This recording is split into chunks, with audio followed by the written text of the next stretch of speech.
So hey everyone, we are live, and to the people who are going to be joining later, because I know a lot of you like to watch these after I stream, please maybe skip forward a bit, because I do actually want to talk about something today.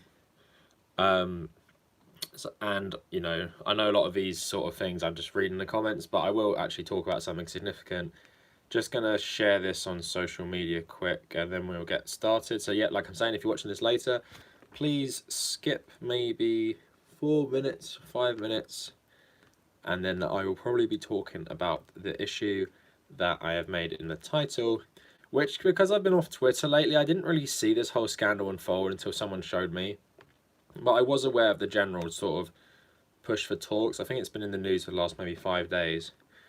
So right, let me just tweet this stream out. So yeah, it's nice to be in my own room for once, because I can't remember the last time I live streamed from my own room. It's been a while, because I was on holiday and I was around my girlfriend's house for 3 of the Sundays. So I was live streaming in my girlfriend's house for 3 of them. So yeah, I always like doing this because I've got my computer on here, got my iPad here, got my phone here, and it's just a lot of a better setup and I'm more comfortable. Got a nice chair as well, so just going to tweet this out quick. So live streaming about Trump and Taliban. Come and join. But yeah, the weather's been really depressing lately. It's become autumn overnight, it feels like, in England. Okay, tweeted that out, and we'll get the chat up on my computer so I don't miss anything. So YouTube, and then I'll get all to the comments. I've seen some pop up already. Something I've also been doing, I've been watching the strongest men in the world eat, and they eat like 8 massive meals a day, and I actually feel sick like thinking about it. Like, I'm sure most of us like eating, but when you watch these, type it in. I forgot, it's called is Brian Shaw one of them? So type it in and just watch them talk about what they eat. It's disgusting. There's a British guy and an American guy, and of course the British guy eats like total garbage, while the American guy eats actually quite healthy. It's quite funny. I'm just gonna open my window a bit more, so I'm quite hot speaking. There we go. All right. So we've already got some comments. So yeah, thank you all for joining me already. Hi Kennedy. Hi Sarah. All yeeting. Nice. Oh, let's put this back a bit so I don't all yeeting. Jose saying, go through my own Twitter detox. Oh, nice. On day 3. Consequently, I started season 3, Mr. Robot. How have you been, sir? Oh, Jose, that sounds very good, actually. Doing something like me. Yeah, the Twitter detox is very good. I've never had anxiety in my life, but when I go back on the timeline now, I get some feeling, maybe like in my chest. I'm like, I don't want to be on this. Maybe it's like a warning in my chest. It's weird. But yeah, how you liking Mr. Robot? Season 2 is a lot different, but I really like all of them. Season 3 is probably my favourite. Last couple episodes are really good. You're so happy in autumn. Oh, you're emo autumn girl. It's depressing because the weekend before I went on holiday, it was really nice and nice weather. Like, you could stay out all night without a jumper. And then I got back from holiday, and it's obviously nice weather and holiday, and it's just so horrible, and it's just depressing. I went running last couple nights at like 11 o'clock, and I'm just like so cold, and I'm just like, oh man, it's here for another like 8 months. Autumn is good, says Michael. Yeah, I do like it, but it feels a bit too early because we had such great weather.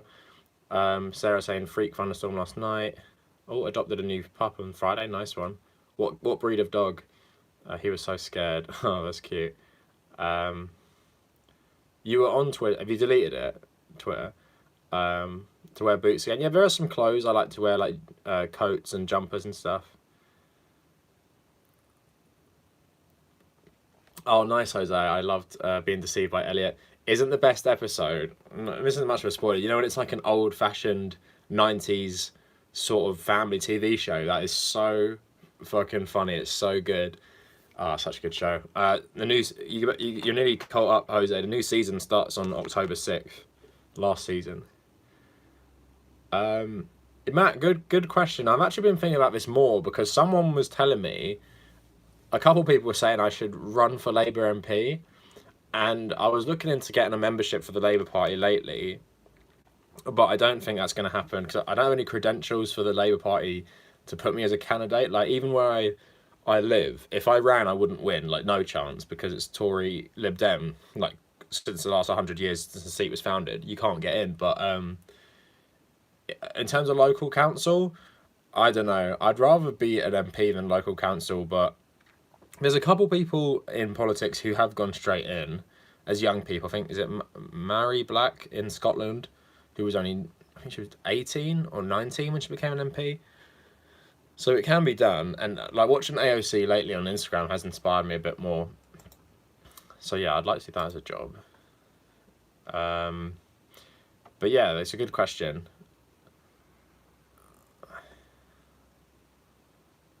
Yeah, I guess that's true, Max. So you're saying, Max saying it's 5% for local races, so it's easier for you to win if you get a bit of a following. Yeah, I get that. So like, I could be like Labour councillor or something, being the local council. I guess that's the path to it. Some people just do become MPs, don't they, before anything. So we'll see. But yeah, so I was saying in the title, all this Trump and the Taliban stuff, which has been quite funny. Seems like every time he's sort of near doing something good, he sort of messes it up. Also, he's saying the Taliban attacked Kabul on the 11th. I wish, Mac. So Max saying I should start a local council, then become an MP, then become the Prime Minister. Yeah, I'd love to. I'd love all the smears I would get if I ran for Prime Minister, or if I was the leader of the party during a general election. I can just see it now. But yeah, in terms of okay, we'll leave off the Taliban stuff for a bit. We'll talk about some other stuff. So I was saying, speaking of British stuff, don't remember if I asked this before, but do you know if Parliament is able to pass a law that will only itself to be dissolved, like it had against Charles I? So Parliament only dissolves itself. I'm not sure about this. I think the Queen has the power. Let me check. I'm pretty sure she can. I just don't think she'd ever do it, because people will then talk about us becoming a republic. Can the Queen dissolve Elizabeth? I wrote.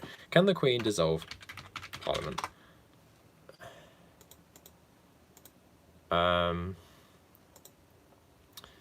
Fuck off, what am I reading? So, she still has a lot of her powers, ones that likely won't get passed down to Prince Charles. Can the Queen Elizabeth dissolve Parliament? Elizabeth family was once the supreme ruler of England. However, a lot has changed over the years. Parliament has become more dominant than the royal family and the Queen. And while the Queen still has the ability to form new governments, she can no longer dissolve Parliament and call for a general election.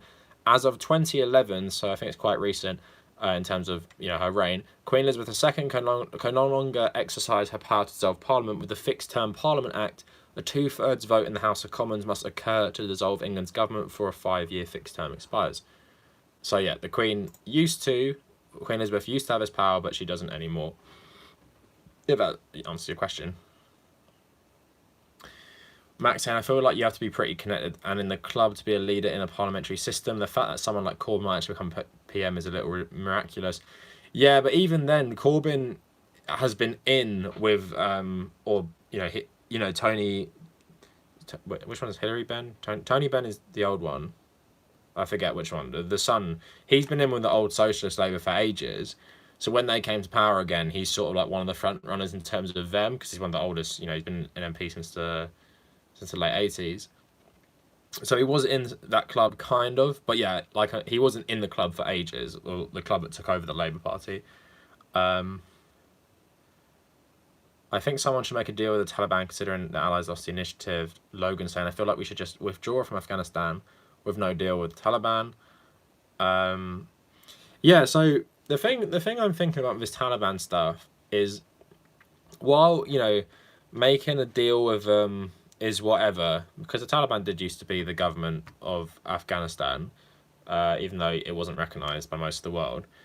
But the annoying thing is, I'm trying to think, would they've got more willpower than the Afghan army and the Afghan government. Why would they really honour any agreement? I don't really understand why, especially when they've got so much territory. The only thing I can think about is if there's some sort of coalition between the Taliban and the government to fight ISIS in Afghanistan. but I don't know how realistic that is. But in terms of like, you know, we all know Afghan politics is just extremely corrupt, one of the most corrupt political systems in the world. Not surprising when you just impose a Western style democracy on a country that, you know, it isn't have a history of those things, and then you put in basically warlords to run the country. You know, Karzai was a warlord, and I forgot who the president is at the moment, but probably someone who is, you know, in line with Karzai as well. And these are the same people who fought the Soviets, same people who fought the Civil War, and then, you know, the same people like to say, oh, the US gave the Mujahideen so much arms, look how that backfired. Well, the people they gave arms to are also the people in charge of Afghanistan today, like Karzai and those sorts of warlords. So the people who fought the Soviets also fought the Taliban, a lot of them, because the Taliban are from Pakistan originally, and they're funded a lot from Pakistan as well, even though they do, you know, some elements of Pakistan, not obviously all of them, because they kill a lot of people in Pakistan as well. But as Pakistan's, you know, seen a trend going towards being more Islamist, they've had better connections with them. But yeah, I don't really know. It kind of reminds me of Vietnam, where obviously the US made a, you know, peace deal with the North Vietnamese in 1973, but I guess there probably was people expecting that the North would break it at some point, especially when they knew how bad the South Vietnamese army were going to be on their own. And what you saw in Vietnam is when the North came, they had such motivation. The South didn't. They just all started running. A lot of them, you had certain groups that held off a long time, but loads of them just trying to get themselves and their families out of Vietnam because they knew they thought the communists were going to kill them if they caught them. And I could see a similar thing just happen in Afghanistan. If the Taliban put, you know, significant pressure on the government and the government forces, how long could they sort of hold out without US and Western backing? I don't know how long that'd be. So would the Taliban aim to be just, you know, get them out of Afghanistan? I don't really know about that. So it's an interesting thing. I don't sort of oppose that sort of stuff, you know, oppose maybe speaking to them. But at the same time, I don't know how, you know, what you can really get out of it in the end. So US should leave the Middle East pretty much entirely. That's probably not going to happen. I'm not saying I don't disagree with that though. We can have bases in Israel or something, but quit the nation building. I think most people agree with that, but, you know, I think one of the big things with America is it's basically the successor to the British Empire anyway. So, like, I think people, it's Americans as well, not Americans, the people, but like America, the government, I think, has deluded itself to an extent to think a lot of what it does is for the good of mankind and for the good of the world. But it's really all about power and influence, and the bases all serve as, you know, places to really expand their power. So the reason they don't like places like Iran or North Korea is because it just stops them having like absolute control in certain regions of the world. So, for example, the Persian Gulf, you got a big adversary in Iran right next to one of your massive allies, Saudi Arabia. That's obviously a problem. They obviously have massive oil fields as well.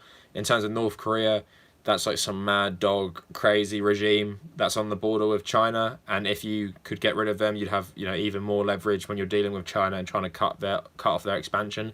So it's all about, you know, these types of things. Even though America, maybe a lot of Americans believe it in the government that, you know, they're spreading democracy and freedom and human rights around the world, but in reality, you know, America's never really cared about human rights. Think of all the fascist dictators they've backed. They literally backed anyone who was anti-communist, including really religious fanatics.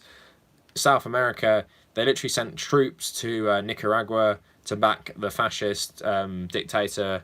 Is it Baptista's dad was in charge in the 30s? They sent the US Marines to kill, is it Sandino? Yeah, Sandino and his rebels, and then the Sandinistas are named after him, the ones who actually won the revolution in the 70s. So it's always done that, and it's just interesting how a lot of Americans, when you're talking to them, they're like, Americans hate imperialism. Just because you got control of your own territory from an imperial power doesn't mean you hate imperialism. In fact, those people, what did they do once they got in power? The United States isn't the original, is it 12 colonies or 13 colonies? You know, what was California part of America when it started? Were all these different states part of America? They weren't, were they? And obviously, a lot of them were actually under control of other European powers, like France controlled the South, Spain controlled a lot of the South as well. England had various territories in America still, even after the Revolution. So it's always been an imperial power. And then there's a video I want to make about World War II, is rethinking the War of Japan in the context of American imperialism. I think could be quite interesting, just because their history with the Japanese and Chinese in that part of Asia and what they want there goes back before World War II, and it's sort of like a culmination of their rivalry there. Like everyone, the Americans know about gunboat diplomacy. I forget who's the guy who just shows up to Japan. He's like, yeah, open your ports to us and open your ports to American capitalism, or, you know, or prepare for war. Just reading some of the comments. Hi, Joel. Michael saying they couldn't hold out Afghanistan. It's not really a nation as we understand it. Sorry, what else? America bad. America is imperialism. People owning Mohammed,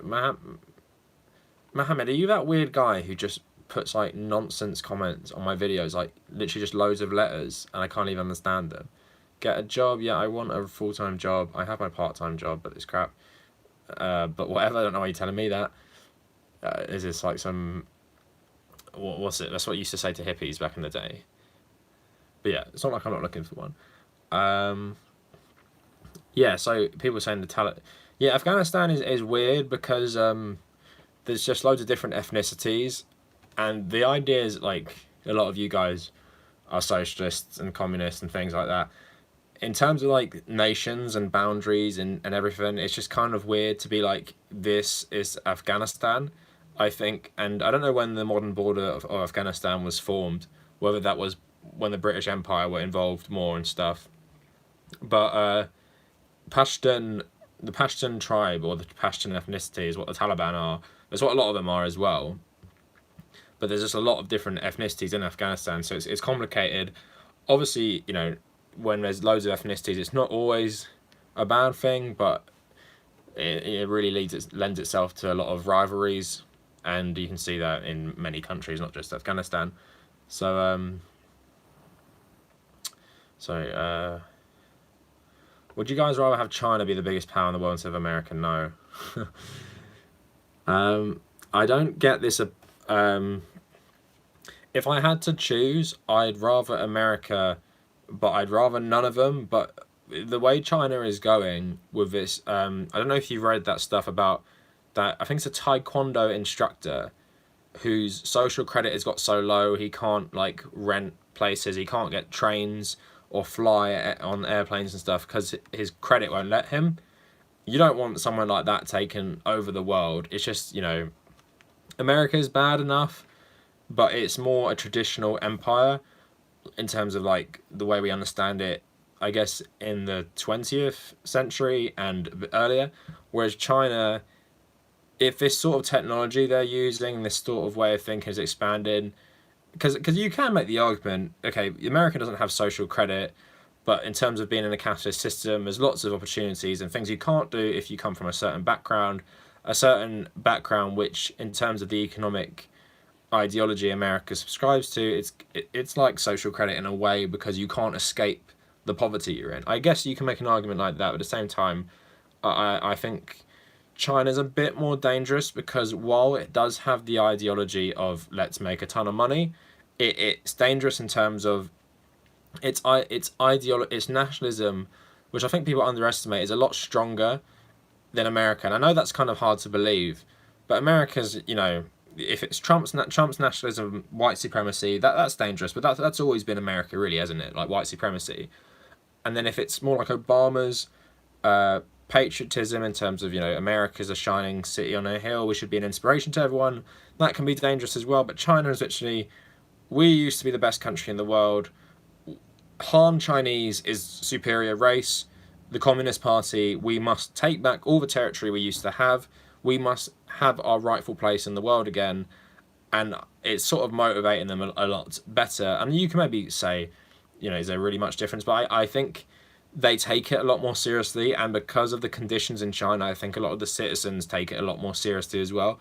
In America, you obviously have nearly half the country self-brainwashing themselves, supporting the country. But like a lot of you in the chat, there's loads of you who don't go along with it.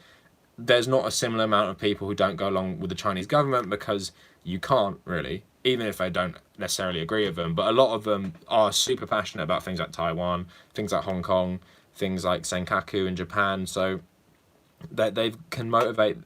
I guess it's more like old school nationalism, you know, if we look at World War One or World War Two, things like that, to motivate citizens to do what you want. I think China's got a lot more of that, and I think it's a lot more dangerous. And yeah, the social credit stuff, the more dystopian angle China's taking, I think makes it more dangerous. And if I had to pick, I'd pick the US. But at the same time, I don't want any of them to control the world. And it's kind of a hard thing to say, because I know a lot of people wouldn't agree with me if I say America over China. Kennedy's saying she thinks China is not as bad, which I disagree with personally. But the thing is, I think America and China are very similar. China's got some added wrinkles. I think that'd make it worse. So Mac would rather Germany. Oh, I guess I'd rather live under a German style of system in terms of its the strength of the unions there and stuff. Michael thinks the Chinese are more self-righteous. I think I think they're quite even on that. I'm better at social capitalism than real capitalism. What's social capitalism? Sarah said, "What's good about a job is it slowly kills you, sucks your soul.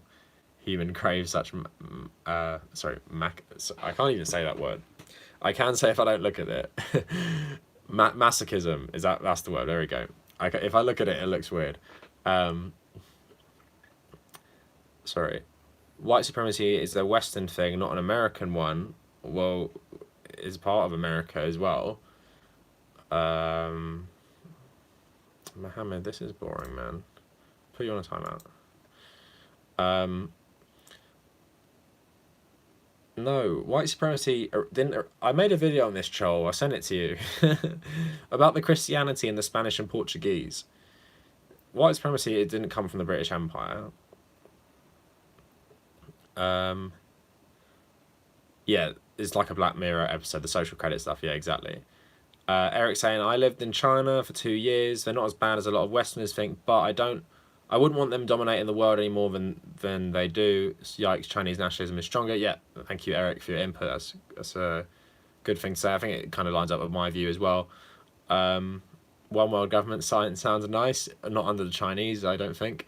Jose saying, I was raised in a Cuban household. Hispanics that live here in Miami, or perhaps anywhere in general, have a horribly toxic masculine problem when it comes to jobs. So it's like, I was watching a good video about it, actually. It's like, people think their self-worth, well, it's obviously true, self-worth is linked to jobs, but there's something else. It's about capitalism. So the thing of capitalism is if you work hard at a job, you can become successful, potentially become rich. But even if you don't become rich, the benefits of working hard at this job is some sort of fulfillment. So it's good anyway. There's no downside to it. It is, I guess, the brainwashing. So Logan, sorry, I just missed it. Logan saying, I'd rather have American hegemony over Chinese hegemony. Both are bad in different ways. Yep. Jose saying, I was raised with the mentality that was summed up like, you have no job, you are useless trash. It sucked hearing that growing up. It needs to be fixed. Yeah, I get that. So you guys might know I nearly got a job at Russia Today, and I was in the last 3 people, and I really wanted this job, and it would have been perfect for me. Basically, working on a TV show, and the TV show was talking about politics, but like from a left-wing perspective, and I was just going to be a researcher and help organise a show. Sounded perfect, in a nice location, 40-minute train ride, and then I didn't get it, and then I've had 2 interviews since then, and I've just been, when I've been in, I didn't get the other interviews, but I didn't want them. Like, I just went along, so I was like, fuck it, I'll just go, because I have to keep looking. And I was thinking when I was there, I was like, I do not want to do this shit. I was like, I just want to do YouTube full time, write some articles, and do all that. I want to do stuff that I like and it's helpful. But I'm like, I've got to do these things. And I was like, one was for horticulture, which is like gardening and maybe like the food industry, for a magazine on that, looking at data. And I was like, this is so boring. And all the jobs I've been applying for lately, I'm like, I do not want to do this. Like, I seriously don't want to do this. And I know I'm privileged to say that I can just be like, nope, don't want to do this, don't want to do this, don't want to do this, because I am in a privileged position to be like that, because, you know, I recognise my many types of privilege I have in my life, including my parents, you know, allow me to still live here without getting a job. I've been thinking just getting a manual job. I might go work in a supermarket just to make some money. But it's at the same time, some of the jobs I've been applying for, the pay, I'm like, this pay sucks. And the job you asked me for, you need quite a high level of education. So the whole thing just is super crap. And I used to, like, there was a period in about May, June, July, I was super up for getting a job. I was like, I really, really want them. Had got to the multiple last stages on different job interviews. And I didn't get any of them in the end, which is annoying, because especially 2 of them I really wanted. I got to the last 3. And then I thought after, I was like, God, this was, you know, the chance of me getting that was slim anyway. And then I didn't get it, even though I was close. And I'm like, I don't want to do all these other things that either I have to travel further, I don't like what I'm doing, I wouldn't have to be, you know, doing stuff I'm interested in. Like, I had a couple phone interviews for like marketing, and that's what grads go into. And I just listened to them talk about the job, and then they invited me in for an interview. And I was just like, I just don't want to do this. I just said to them, like, I'm just not really interested and I'm not passionate about it, because they wanted me to come in and give a presentation for an interview. Are you fucking kidding me? You're not wasting my time that much. I haven't got much better to do at the moment, but I'm not preparing you a presentation on something, giving it to you in the hopes you'll give me a job. I just don't, you know, I'm not trying that hard for you. If you're going to give me the job or whatever, just be confident in my abilities from the interview. I don't know. It was stupid. But I could have got that job, I think, because most grads just go into shit like that. Work in marketing for some giant corporation. It's just so shitty.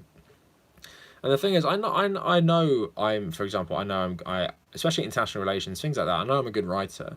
And I know I understand it well, but it's just so annoying how hard it is to break into. Like, I applied for a job the other day for something called the Middle East Matters. It's basically a website that writes about Middle Eastern politics, and that is pretty much it. And I was looking at the website, I was like, I could do this, no problem. I didn't even hear back from them from my application. I'm just like, you know, what's the, how much more do I need? If I have an international relations degree, and I talk about all the stuff I studied in terms of the Middle East, can point to stuff I've wrote about the Middle East, point to YouTube videos I made about the Middle East, can talk about my dissertation which I wrote about the Middle East, and I don't even hear anything back from them. And even though their criteria wasn't like, you must be journalistically trained, anything like that. So it's just super annoying. I'm like, I'd be perfect for that job. I don't even hear back from it. That's what the annoying thing is, because I'd be good at these jobs, but the hoops you have to jump through to get some of these stuff is super annoying and frustrating. The invisible hand, yes, Jose, I love that stuff in Mr. Robot. It's so smart the way the show shows it as well, with the Shayla and the drug dealing and stuff. Capitalism sucks so bad. Yeah, I agree, Kennedy. Well, Charles, let's talk about that. Han Chinese think they're superior. It's the Han are the original, well, they think they're the original ones who are, you know, with the emperor and stuff. Japanese, yeah, there's a lot of racial supremacy. Modi in India and the Hindu nationalists think they're superior. I think anyone who helps other countries like Pakistan are race traitors. And I'm going to make a video on Modi soon, just because I think you'd all be surprised at how much of fascist ideology is really believed by this Indian party. Modi, the Prime Minister of India, has literally dedicated his life to Hindu nationalism. He's not allowed to get married by, you know, joining the RSS originally, which is the militant group wing of the Hindu nationalists. It's the same organization Godse, who assassinated Gandhi, was a part of. And then the BJP is the political wing, which he joined. And then these people, the way they organise is super scary, and the way they've taken over Indian politics is really scary. But I need to make a video on that. Ricardo saying, I'm worried about RT. I like the woman of the lefties, like on Redacted Tonight, but their sole job is to criticise Western power, but save face for the Russians outside. Yeah, I guess, you know, Al Jazeera and Russia Today, the whole point of them is to give a voice to people inside the countries they oppose who criticise them. But at the same time, the paradox sort of is that you can't just be like, discount them for because they don't criticize Russia, because then you have the BBC or you have ITV, Sky, and they don't criticize these things. So where are you going to go to get this information? I guess the internet, but there's no mainstream organization that would do that. So that's why I think there is value to Russia Today and Al Jazeera and networks like that. Superdog Logan said, I had one friend who works as a job covering the Libyan civil war. That's interesting. Does he live in Libya? Mohammed, you're just crazy, man. Let's get rid of you. But you did give me a good topic to talk about, Mohammed. So I'm sorry you had to be banned. Ricardo, that is super interesting. Going underground is what my interview was for, and I actually worked like 5 hours there, and I met all the people. I met the host, and he was super nice and friendly. Annoyingly, they did say they'd set me up. They try and set me up with another job at Russia Today, and the guy he didn't get back to me. I messaged him, and then I messaged him again, and he said he'd look into it, and he just didn't. So he was just saying it probably. But yeah, Ricardo, that is what it was for, and I got to see how it was filmed. I sat in the studio. I went there 3 times for it, and yeah, really disappointing I didn't get it. I really would have liked that job, and it's been annoying since. I'm just looking for jobs that are so much worse, and it's annoying I did so well, and it literally would have suited me so well, is the real annoyance with it. Sorry. Yeah, you love the use of the fourth wall. Yeah, Mr. Robot's just so good. Please, everyone, watch it. I'm so happy you've watched it, Jose. Someone else told me they were watching it as well on Twitter, but I don't know what... If it's you on Twitter who's been messaging me, I don't know your YouTube name, so I don't know if it's Jose messaging me. Just in case I get mixed up. Modi is so bad, and Kennedy's saying, the replies from Indian nationalists to tweets about Kashmir are like totally mask off. Yeah, exactly. Kennedy, yeah, they don't try and hide it, but I think Westerners don't understand that you can be fascist and not be a white supremacist. So they don't really like to criticize India or things they don't understand. Like, I remember at uni we had this feminist, or one of my friends was a feminist, and she wrote an article about how great it was. This mosque was letting everyone come and visit, and then someone said to her, what do you think that women have to stand at the back of the mosque all the time? And she said, it's not my place to say, it's not my culture. And I think that's a mindset that is widespread. It's like, it's not my place to say whether Modi is a fascist or a bad prime minister or anything like that. It's just, I'll leave it to itself. And also, something I want to say, a lot of you were telling me that Tulsi Gabbard's stuff on Modi wasn't bad. It actually is really bad. Modi oversaw, people came forward in his government and said, when he was governor, I think he was governor in Gujarat, he oversaw basically a massacre of Muslims. And from the people who came forward, it's pretty clear he was behind it, in terms of he let it go on for days without the police interfering. And Tulsi Gabbard basically said, that's slander, it didn't really happen. And when you read into it, it's super disturbing. And a lot of the other stuff she said about India is quite disturbing. And also, she criticises Bangladesh and Pakistan for how it treats religious minorities, but she doesn't say anything about India, a country where under Modi, Muslims are being lynched for eating beef. And that's a problem with Tulsi Gabbard. I don't know why she has a stance on these issues. There's some weird things about her I don't really like. I might make a video about my problems with her, because I do generally like her and like a lot of her messages.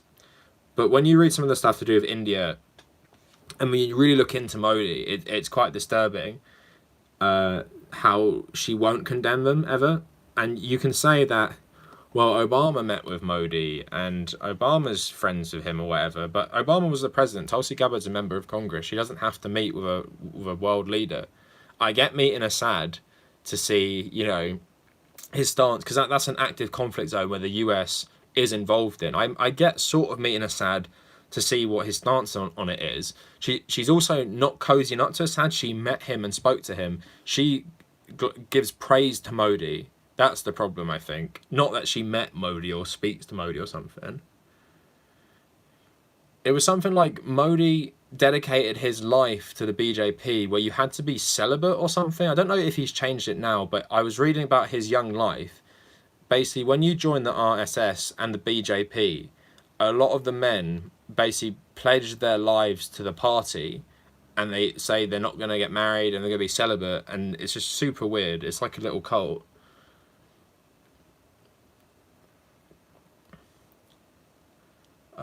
Sorry, I missed some.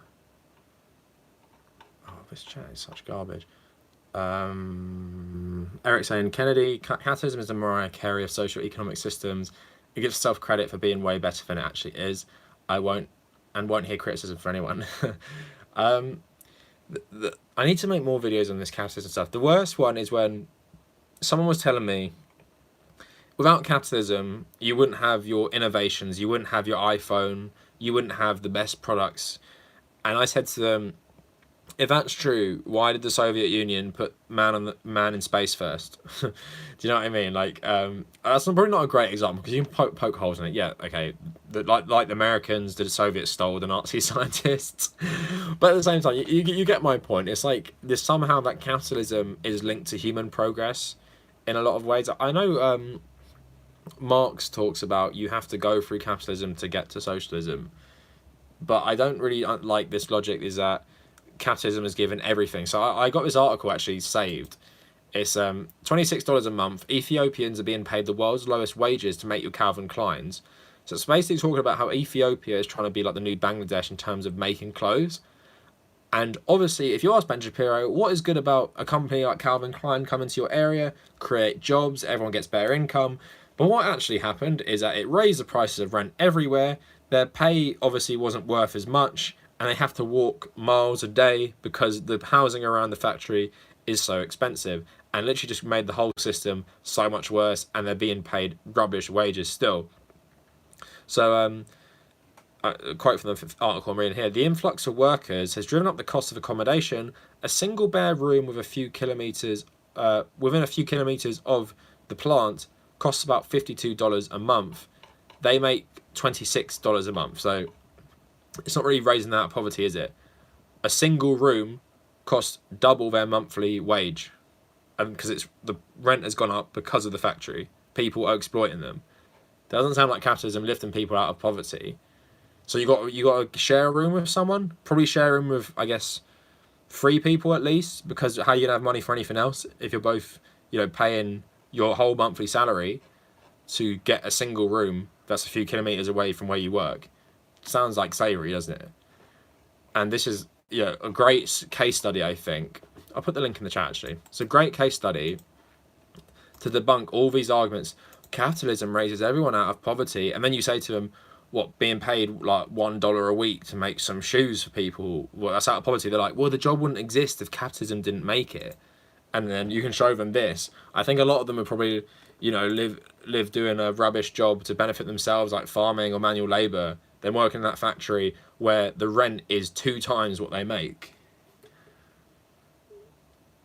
Anyway, I'll have a read of that later, maybe.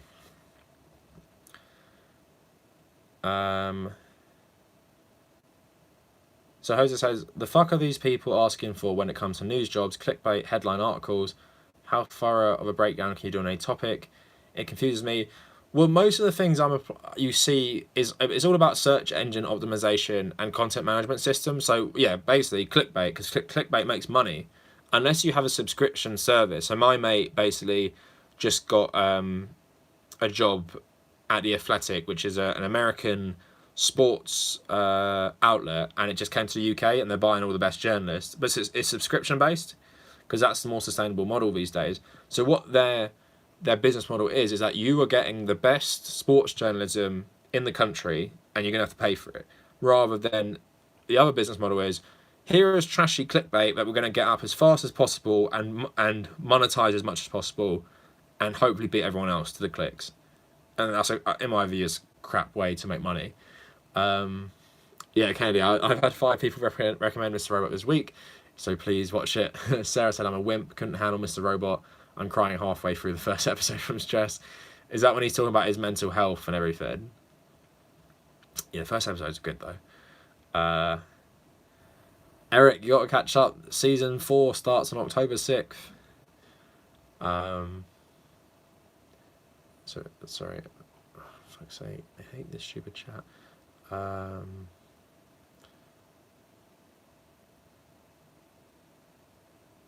So people defending Gabbard about a criticism of Modi.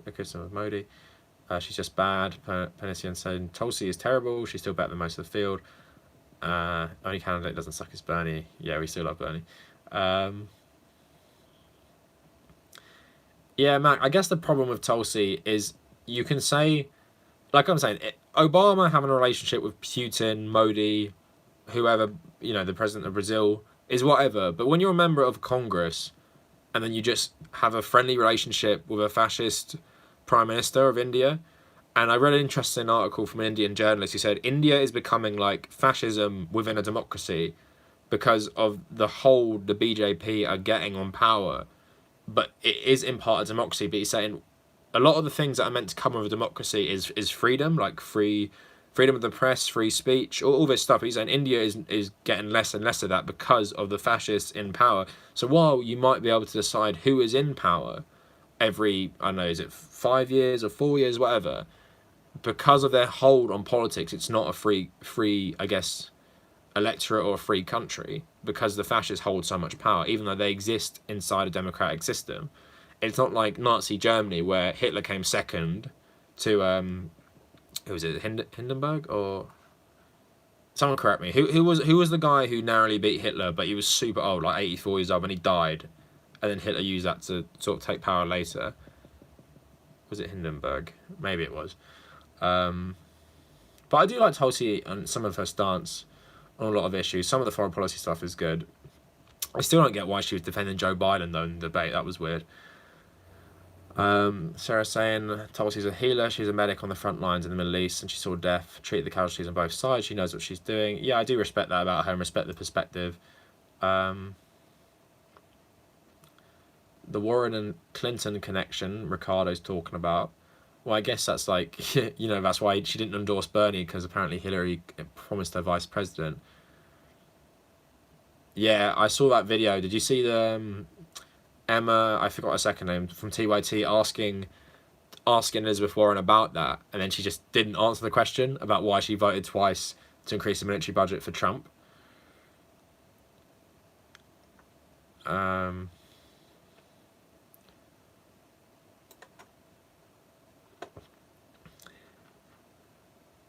So Max says Tulsi's pretty good, and you'd rather have her as vice president, because I don't want Tulsi, and I don't want Bernie having a heart attack in a month into office.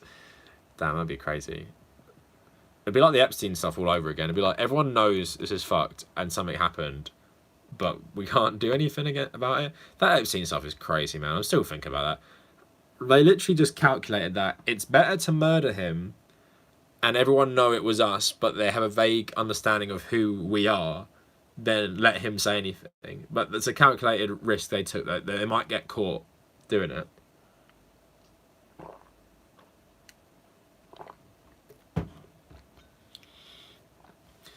Yeah, did people read that New York Times article about Tulsi and that her upbringing in that weird religion is so strange, like that weird surfing cult, essentially. Very weird. A good read though. It was really long.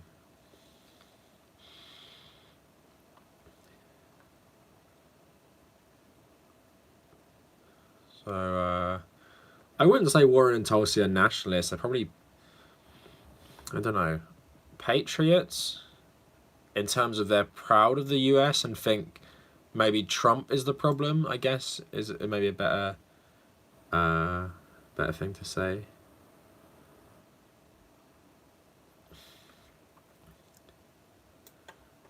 What would you do if the Daily Mail offered you a job with loads of money? Reject it.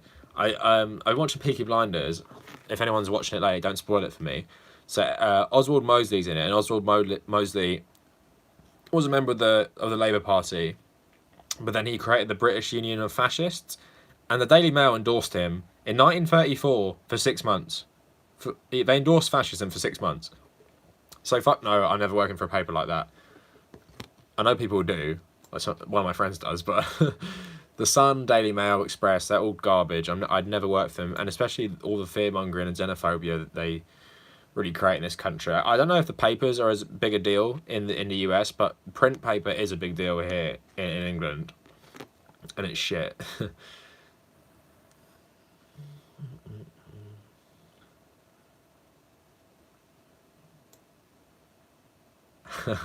Jose only started the damn show, now it's ending.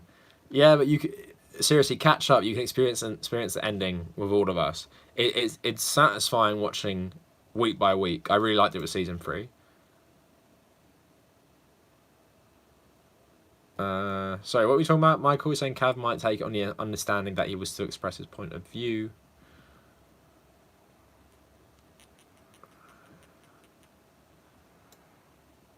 I wouldn't call either of them nationalists. I call Trump a nationalist. I call the GOP nationalist. I think there's a difference between patriot and nationalist, even though it can be quite slim.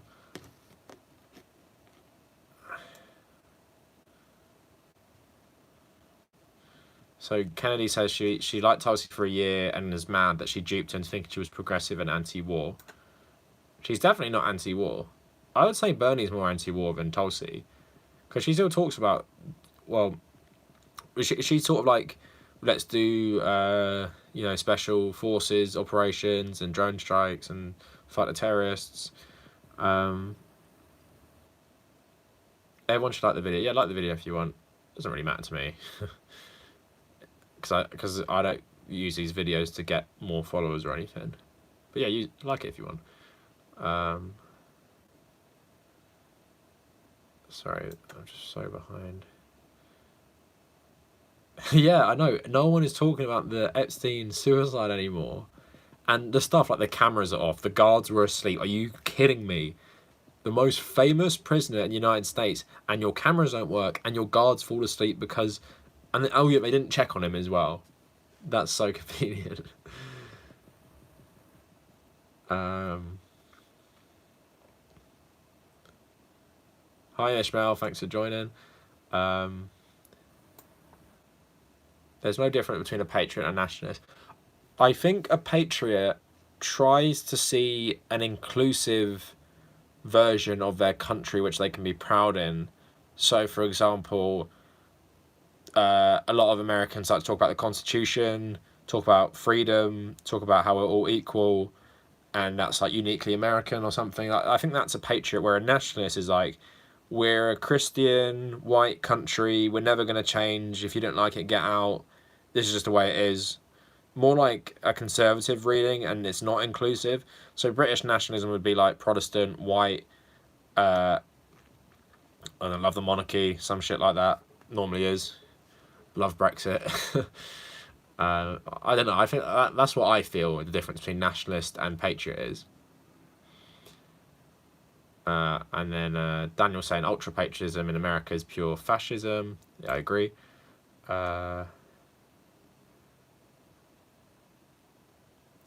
Yeah, Warren's not bad, but Warren's like a worse version of Bernie. Maybe I wouldn't even say maybe I'd say she's a better version of like a centrist, maybe like a better version of Hillary Clinton or something, rather than a worse version of Bernie, because I don't think her and Bernie are too similar in a lot of ways. But they just seem similar because the US is so, the political debates are all, I don't know, skewered by how wrong America's political scale is, I guess. That Republicans call Democrats leftists, and Republicans are seen as conservatives when they're fascists, so... sorry, people are talking in the chat, so I'm just going to move forward. You don't like Tom Hardy, so you don't watch it. Tom Hardy, I think because he's a big actor, he's not in it as much as you think he'd be in it. Why don't you like Tom Hardy? He's really good in Peaky Blinders. Does Corbyn have any hope, since the media won't ever give him a positive press? What's his game plan? So, yeah, Corbyn has hope at the moment because there's probably going to be a general election, and you just never know how these things are going to go. So, we'll see. The Tories are making such a mess. Boris Johnson has had such a disastrous start. I think the worst start to a premiership since, like, the late 1700s or something. It's total crap. Like, the first Prime Minister not to win his first vote. His own brother resigned from the government. And then yesterday, the former Home Secretary and the Pension Secretary resigned. And then they basically voted into law that you can't do no deal without a parliamentary vote on it. So yeah, Best chance Corbyn has had since he's become Labour leader. No, Jose, watch it one by one. It's a Christmas. The whole season is Christmas themed, I think, like taking place over December, and then it ends just before Christmas. So you got to watch it around Christmas. Sorry, just skipped loads. Or it went back loads. Oh, come on. Crossy MTC says, do you think if Bernie gets into 2020, we're still stuck with the Conservatives over here being able to see big progressive policies getting implemented in the US will win around voters here? Yeah, that's an interesting question, I guess. Can you really ever win over the Conservatives? You know, that was what my last video was about last week. It's like the bubble they live in. It's like, can you ever get them out of it, no matter how much better you make their lives? Like, for example, all that Obamacare stuff, they had to rename it to actually get people to like it because they're so brainwashed to hate Obama. So I think there's, in a lot of ways, as America gets worse, I don't think there's a lot of hope for changing a lot of minds. Bernie's a good person. Like you saw in the Joe Rogan comments and the Joe Rogan podcast of Bernie, how a lot of people came around to him. But there's a lot of people who wouldn't even consider going on, I guess, watching something like Joe Rogan, even though I think it's more skewed towards conservatives in terms that he has people from all across the spectrum on. And I think there's a lot of people who just wouldn't even bother with something like that. It's actually just, they want the propaganda that makes them feel better. It's actually very depressing, thinking about the hold the right wing have all over society. I'm think about every media outlet, think about every newspaper. It is frustrating how they've hijacked it so much, and I feel like it wasn't always this way. Like, in terms of people just used to know that stuff was crap, and I think sometimes there was a simpler time where people were like, if it doesn't, because I guess when you're living in terms of, if something affects your pay, you're going to starve to death. I think when you're living like that, politics can become a lot clearer, because if you vote for the wrong person, you're essentially going to die. And I think the simplicity has kind of gone away a bit, because people think, you know, you can rely on this or that. Some people get caught in a system where they're technically not going to die because the system will protect them, but then they end up killing themselves because they have nothing. So it's kind of the propaganda and that sort of thing together. I know it's quite a dangerous mix, and I think it's going to only get worse. Hopefully I'm wrong. I think the internet's really bad for this stuff. And I don't think a lot of people have enough critical thinking to pop out of their bubbles. A lot of people just don't think about this stuff in general. Because, like in America, most things shouldn't matter. It should be, who is going to make my life better? That's who I'm going to vote for. Not caring about some token, garbage, tribalism, religion, all this crap. So when it comes down to Corbyn or the Tories, it should be like, even if I don't agree with him on everything, maybe I like the Queen, maybe I like Trident submarines or whatever. He's honest, you know, and I can see that through his record, through his background. He's going to try and make my life better. I will vote for him. Why would I vote for Boris Johnson unless I'm super selfish or wealthy? I don't understand. But that's what the debate should be. I think that's how simple it can be.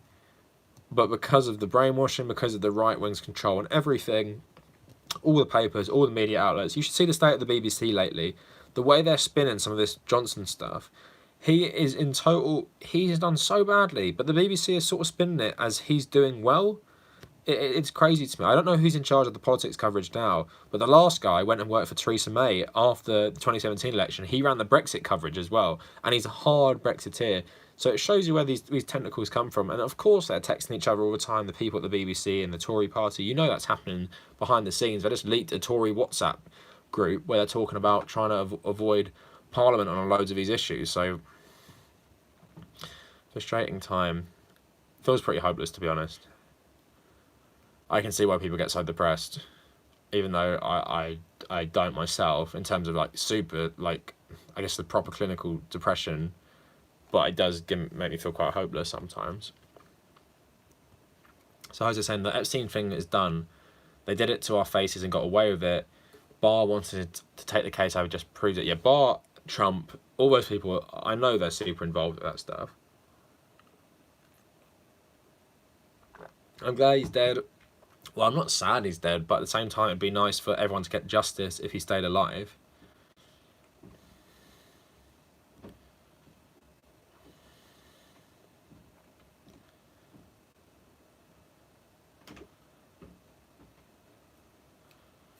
So, Max saying that the left and the alt-right are both talking about the media, but regular people don't. Yeah, I guess that's true.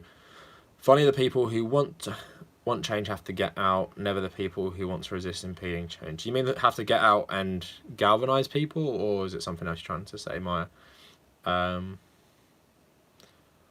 Kennedy saying Warren is a liberal, but he's moving close to the centre and letting the media use her. Yeah, it's weird how closely they've warmed up to her.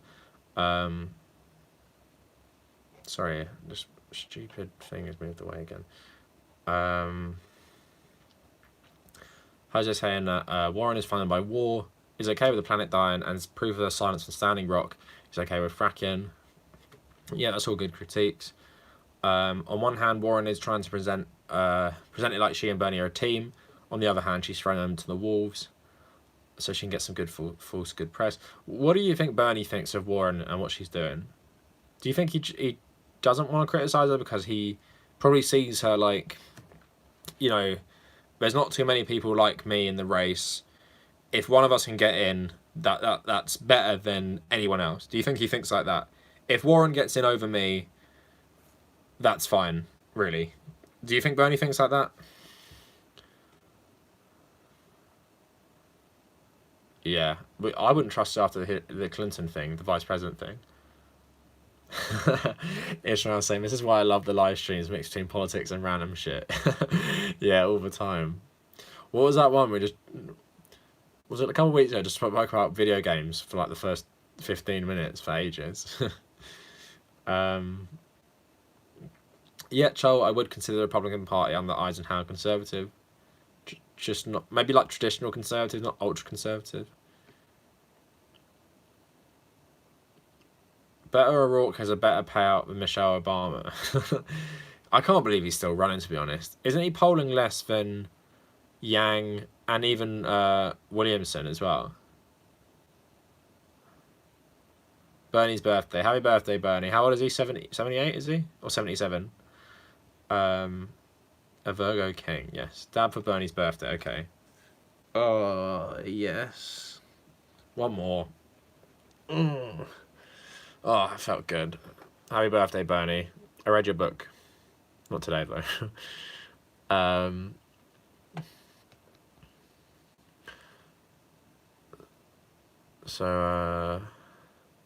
Oh, happy birthday, Mac. How old are you? 20? Shit, I forgot how old are you. Are you 20, I think? I blame Tony Blair for the present state of the BBC. 22. Okay, you're same age. You're same age as my brother. Apart from you would have been in the school year below him. Happy birthday. I'm 24 in 2 months. I hate getting older. That sounds so wrong to say. Like 23 is the last one that sounds young, and then 24, damn. Dab for Mac. Okay. Happy birthday, Mac. Couple there for you. Yeah, why do you blame Tony Blair? It's because he got in bed with Murdoch, but I don't know about the BBC. I don't know too much about that. Chol, Eisenhower threatened to nuke North Korea to get them to negotiate, so I don't think he spoke out against Korea, but he just said they had to end it. He refused. Yeah, that's fair enough. Eisenhower did refuse to get involved in Suez, and he didn't go along with the Israelis, French, and the English, so that's fair enough.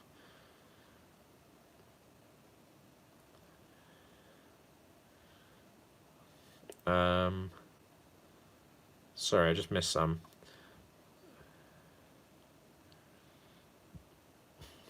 Max saying this whole thing's bigger than Epstein. Shame he couldn't talk, but it's not like people like Bill Clinton would ever be punished, or Prince Andrew. But you just want to, I just want to see him squirm. It's just annoying. It would have been so great to get these people out in the open. Ricardo, Trump isn't out anti-war anyway. anti-war people don't threaten to nuke North Korea. They don't bomb Syria twice.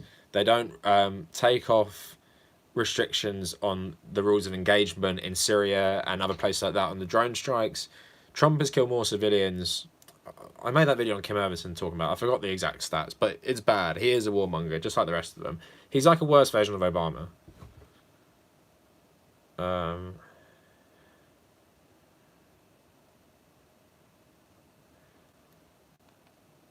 So Max, I'm thinking he's waiting until it's just him versus Warren. But he has to take the gloves off this time. He's probably going to get accused of sexism by the brain dead people out there. Yeah, exactly.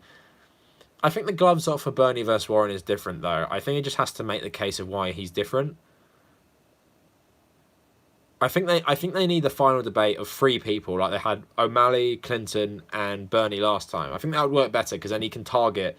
So let's say it's Biden, Warren, and Bernie, or replace Biden with Harris or Booker or someone like that, and they can target who that sort of person represents. I hate all this stuff Booker does when he's like, you know, we're all against Donald Trump, all this crap, and it's just like so annoying because it's a primary. Yes, we know you're all against Donald Trump. Please talk about how you're different from each other.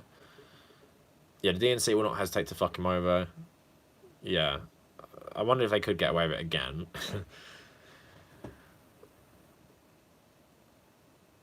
So Kenny's saying, I don't know, I think he's banking on the final 3 being Warren, Biden himself, and he thinks him and Warren will combine their delegates. Yeah, maybe. Turning 24 was boring. When were you 24? Recently, Kennedy. I know you're similar age to me. I know you're born the same year. Jose's getting close to 30. It's no big deal. Yeah, my friend turned 27 the other day. It's just so like, it just seems so old. Thanks for the dabs, no problem.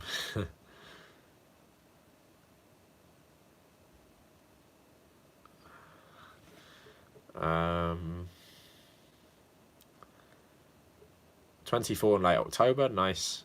The 24 club, depressing still. Michael Freer, capitalism is about getting a fair day's pay for a fair day's work. Isn't that socialism? Getting your labour valued properly. Or it sounds more socialism, more like socialism to me. Scorpio's the best, that's me, and Ryan Gosling, and someone else. I'm diving with you. Thanks for diving with me. Jose saying, my birthday's on Christmas Eve, and by this point I just look at my birthday as me alive for another successful rotation of the Earth. I like my birthday, but all my friends have gone to Vietnam and Thailand for 3 months, so I can't even have a party this year, which is sad. I don't know what I'm going to do instead. I'll live stream the day before if I don't have a job. I don't know what day it's on. I think it's on a Tuesday, which is super boring. Scorpions for the win, yes. Ishmael saying, I know that Bernie doesn't criticise Warren, but I wish he at least presents himself differently because they are. I guess in the limited time you have in these debates, it's just better to sort of side together and then wait till later to differentiate yourself.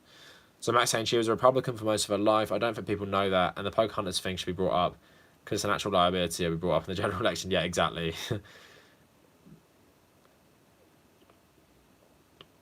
Chol is 20 now. If it turned out Bernie was pretending to be a Jew, it'd be a big issue. Yeah, he's definitely not.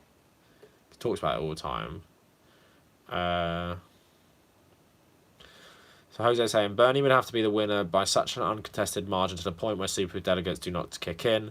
To hand the keys of the Democratic Party to Bernie is to be okay with the end of capitalism. Yeah, but let's keep it real. Bernie, you have to keep your expectations in check a bit with Bernie.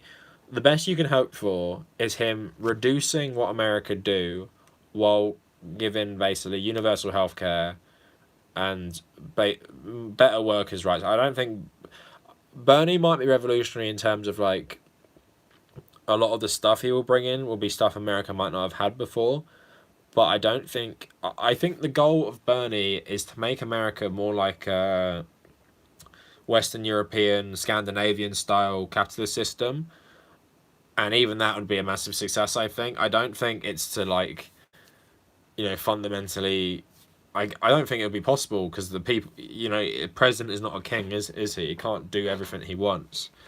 So, I think to keep your expectations in check there, because I don't think it's gonna be easy. He's gonna get fight back from a lot of his party, but you need to vote in more people like AOC as well, people who support him. Well, people are just not fucking idiots, to be honest. Yeah, but Michael, capitalism isn't about paying your workers fairly. It's about making the most profit off, their labour, I guess. Because if we're talking about bare bones free market capitalism, that's not even about you getting a fair pay for your work. So if for example, if it's total free market, let's talk about just general market. You go to a market, you have 10 potatoes, you price them at a certain price. Then someone could come with more potatoes and price them at a lower price, but to maybe make more money. But he's worked, I guess. It doesn't. I mean, the value of your work is not related to that. Do you know what I mean? Because who sells what is based on quality. So you can work harder in capitalism and not get paid as much, and that happens all the time. Think of all the manual labourers, or think of someone like Epstein, who's a hedge fund manager. So you're not paid fairly. You can do more work, and it depends based on your skills as well. But that's the point of socialism in general, is that you work to benefit society. You get your fair share for your work, and everyone's has a different role. Whereas in capitalism, it's like, if you get to the top, do nothing, get paid the most. If you're poor, work the hardest and get paid the least. So I don't think capitalism, even in its sort of inception, if we're talking about Adam Smith style, even in its inception, it isn't about getting paid a fair wage. It's about the people, basically, the people who are poor deserve to be poor because they haven't worked hard enough. The people who are rich, who've earned that, they've worked their way up, and they deserve to be in their positions because they worked hard. Obviously bullshit, but that's the sort of mindset, isn't it? That it's sort of like Darwinism in a way, because it believes everyone has value. So if you're disabled, you deserve, based on the free market, you deserve to die because you can't compete with the labour. Say I'm a disabled labourer, I'm physically disabled, maybe I don't have an arm or something, and I can't work as effective as other people. In a proper free market, what is going to happen to me? If you're totally for a free market, then the government aren't going to help me out. If I don't have a family, then no one to help me out. I'm just going to die. If I don't have anything to offer the free market, I'm going to die. And that's the essence of capitalism. I don't even think that's a controversial reading of it either. Is you bring what you have to offer the free market, and that's the logic, isn't it? If this free market in this region doesn't want to what you're offering, you go somewhere else. That's what people always said. It's like, shop around for your healthcare. If it's not affordable there, go over there. But obviously that's not realistic, because you can't, if you're shot by someone, you can't just think, oh, what is the cheapest place to get my bullet removed? Oh, thanks for the donation, Mac. Start up a hedge fund with this. I'm investing in you. I've got my hedge fund. It's my Patreon money, which I'm just got sitting in my Payoneer, because I'm waiting to get some significant amount so I can buy some new stuff. So I'm not bothering taking it out yet. Quick question. Things like Payoneer and PayPal, is it better to take out larger amounts of money? Like in terms of the cut they take from themselves? If someone can enlighten me on that.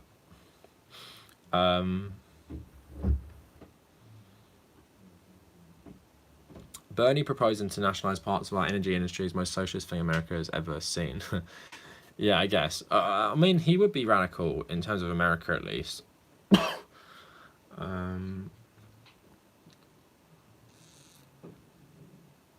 Max saying, if Bernie can get money out of the system and publicly fund elections, everything else would fall into place. Eventually, I guess the money in politics is a big one, isn't it, for the future?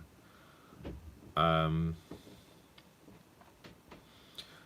saying, Bernie will have a limited success as president, but he's moving the political paradigm, which is good, actually. Made a good point. I was just saying, if the DNC is okay with voting against a climate debate, not let the planet die. They're going to be okay with spooky. They're not going to be okay with spooky socialists changing wealth levels back to normal. There's my reason for depression on keeping up with politics. That is why having a break from Twitter is so good.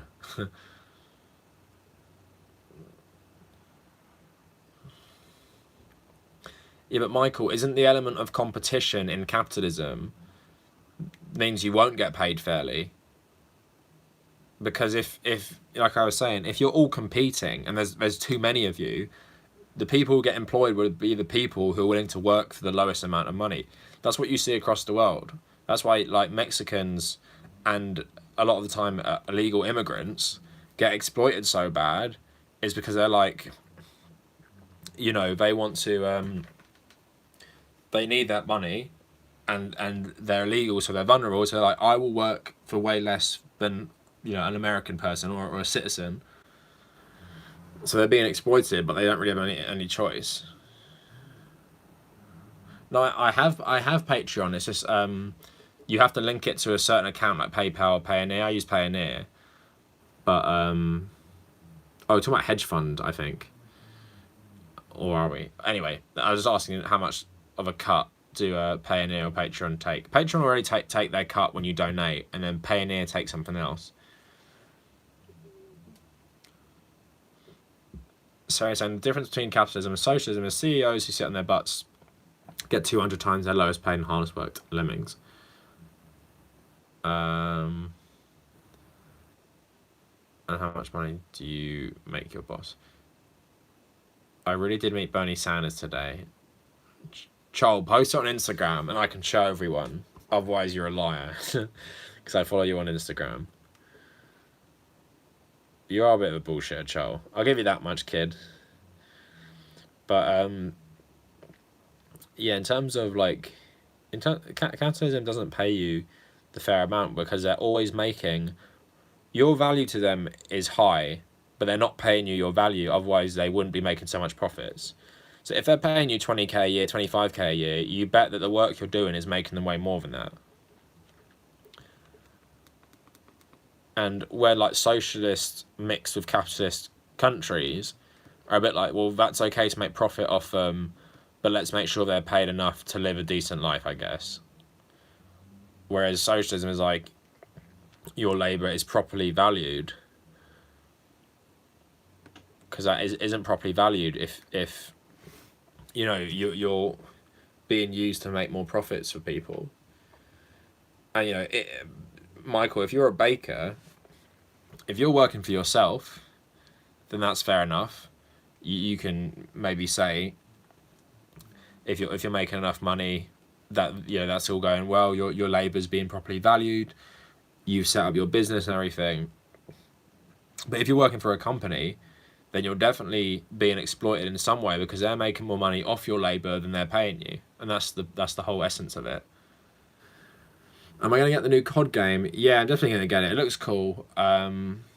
Mac, it's a sort of reboot of Modern Warfare, so like Captain Price and people like that are in it again, and it's trying to be like edgy, taking place in like Syria, I think, or be inspired by the Syrian civil war. I think I'll make a video on it like I did with some of the other COD games, see how bad it is. But yeah, I am definitely going to get it. Sarah, I've never played Lemons. I always wanted to. It's just those green guys and you just guide them around. No, it's not a Modern Warfare 2 remaster. It's a totally new game. Multiplayer looks pretty good, actually. So Mike was saying, my last one, your boss, you were satisfied with the money, but he had some strange ideas on finance. And that's fine, Michael. It's not saying the money you're paid isn't good enough or the money you're paid can't sustain your life. But and maybe you're in an instance where you are paid pretty well for your work and that's all fine. But mostly in the world, people aren't. I just talking about earlier that those people are getting paid $26 a month to work in sweatshops in Ethiopia, and then their rent a month is 2 times that. They're obviously not being... That's 2 problems. They're being exploited by landlords, and they're obviously not being paid the worth of their labour. $26 for working in a sweatshop. Like, how many hours do you think they're working there? Maybe 12 hours, maybe more. that is definitely not worth it. And that is what capitalism is across the world, mostly. People being paid like that, so the profits they make on your labour is way higher. Right, Chol sent me a photo. Alright, let me save it quick. Right, Chol was at a Bernie thing today, I think. So here's Chol's Insta. Oh, damn it. Fell out the case. So there's Bernie, I think. Very blurry, but it's better quality when he sent it to me. So I guess he did. Where was this, Chol?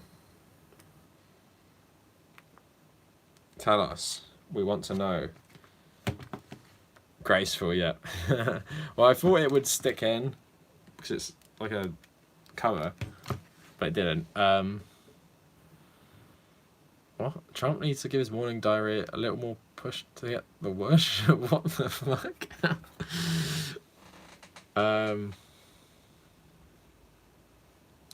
Yeah, Michael, that's more like neoliberalism, neoconservatism in the 80s and 90s. But I guess I was reading some Martin Luther King stuff for my newest video, and he's talking about how basically he leans socialist, and he's talking about the idea of capitalism as sort of to take away the power from the aristocracy and the feudal system, so you can make your own way. You can, if you're poor, that doesn't mean you always have to be poor. And I think he was saying that's the original idea, but it's obviously not the reality of it. So you can think like, maybe the idea of competing with people and offering something or whatever is fine, but in reality, it's just feudalism by a different name because of what happened to it. So you see in England in the Industrial Revolution, the emergence of the bourgeois, I guess, the new middle class, the new merchant class, owners of factories, things like this, the new money. What did they do? They just exploited people the same as the old people. They exploited people the exact same way the aristocracy used to, use serfs on their land. It's no different in the end. It's just people from their own class have risen up and done it to their own class. That's the difference. It means old money, super old money, doesn't control everything. It's like a blend of new and old, but they do the exact same stuff. I'm from City of Ames. I'd never heard of that. Bernie has to win. Just look at the presidents in the past, like Roosevelt and Truman, that redistributed wealth. Yeah, he does have to win, but we'll see what happens. I've kind of detached a bit from the most immediate politics in the moment. Just being off Twitter is a big thing with that. Yeah, hopefully Bernie doesn't intern a group of people and nuke a country. Exactly. Well, Roosevelt did a lot of good things, so let's hope he can replicate that. I doubt it though. In a lot of ways he'll be better, but we'll see. Jose says he's slightly more interested in British politics than American. At the moment, I don't blame you. It's pretty interesting. It's funny if you don't live here, but if you're American, I don't think any of it is funny because you can laugh at us all you want, but then realise your country is even in a worse state than us because we haven't got to that level yet. But very depressing all around. Is there any countries that make you hopeful these days? I really don't know any. The world just seems like it's all going to shit. And sometimes in my history brain, I try and think about it like, I'm like, the world's always been like this.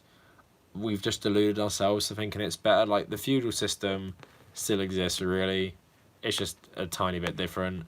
The people who control the government and politics are the same people who controlled it 500 years ago. Sometimes they can trace their family back even longer than that. They're the same families. They're the same people. We've maybe just deluded ourselves that the people control stuff. I don't know. It's an annoying one. So, yeah, Boris Johnson is a goofball. The US and UK are going to shit. The thing about Boris Johnson, he's just like Trump. He lives in his own reality. I don't know where he gets some of these ideas from. Like that island video I made. I'm like, where the hell do you get that idea from? He's old enough to remember the Troubles and stuff. I don't get it. Kelly's saying, I get a little breathless at the idea of Bernie Sanders' presidency. He's been making strides in foreign policy lately. He'll be far the best president we've ever had, even if he only accomplished a quarter of his agenda. Yeah, he could definitely be. The only problem I'm thinking is that even if the Democrats win back the Senate, how much would back his agenda?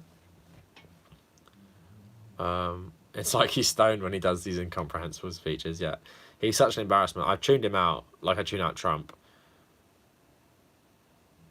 Estonia has e-voting because they have a government they can trust. Isn't Estonia on the border with Russia? I definitely think it'd be open to Russian hacking.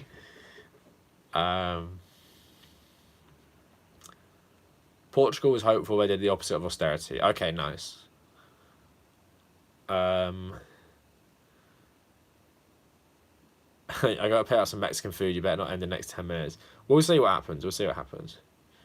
Max share with the group. Yeah, exactly. I had a massive roast dinner today. My computer's just messing up. Give me 2 minutes. Everyone stay. I'm not going anywhere. Just fixing. Because has anyone ever? You can tell me. Has anyone ever had a problem with their fan and it says their computer's overheating and stuff? Let me know in the comments if you've ever learned how to fix this, because it's super annoying. It keeps doing it for mine. I don't know really how to fix it. I just keep turning it off and on and messing with the settings until it normalizes. But yeah, let me know. Keep commenting. Just gonna fix it.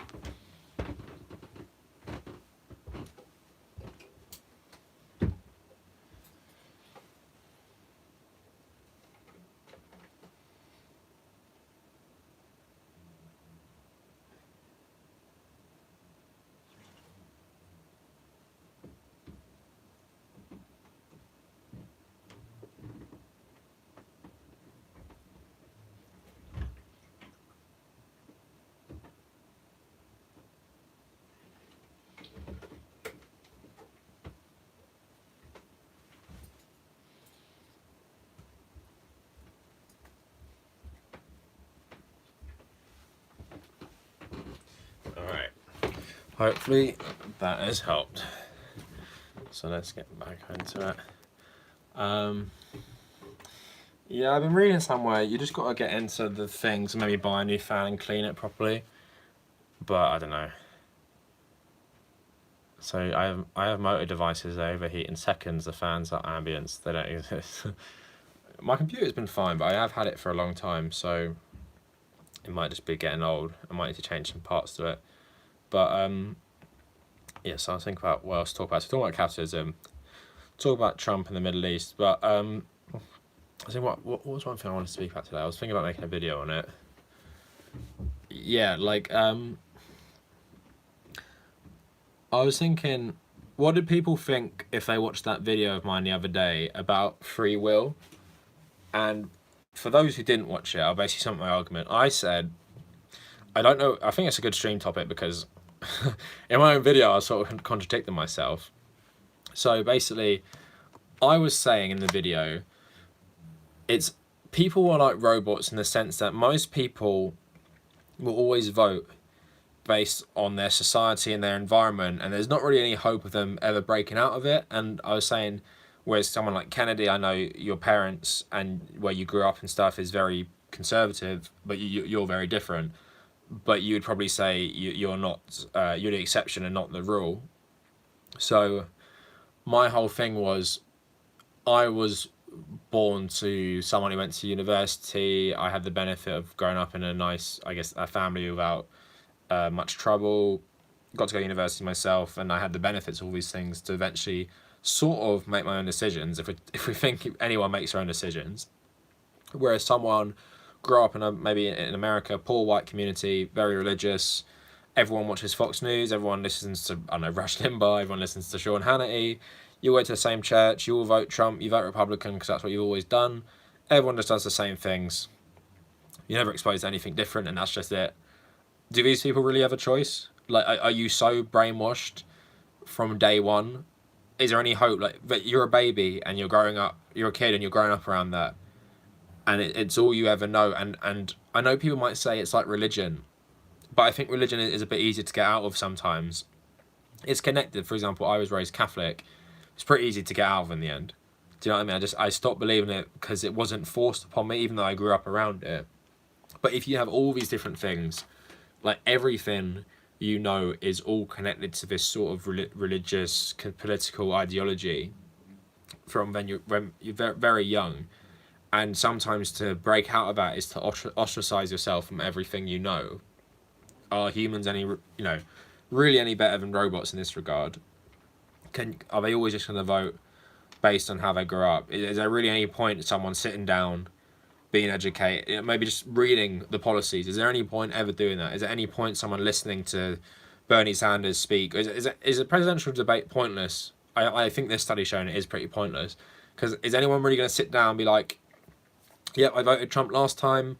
I live in wherever, South Carolina or wherever Mac lives, are all these conservatives. Everyone votes Republican, but I'll sit down and I'm open to listen to Bernie talk and Trump, and whoever makes the best argument, I will vote for. Does that exist? I don't think it does personally, and I think it's interesting when you hear Jonathan Nolan talk about Westworld, which obviously Westworld is a show about androids. He's like, are they really any different from us?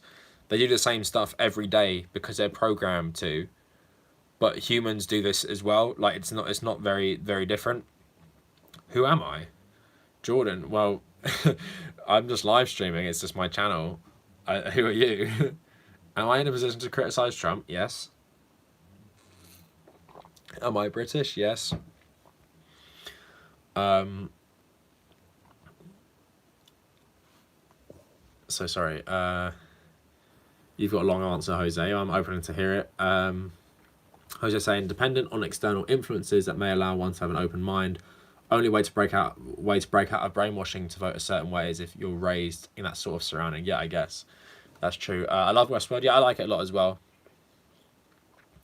So I'm in no position to criticize Trump.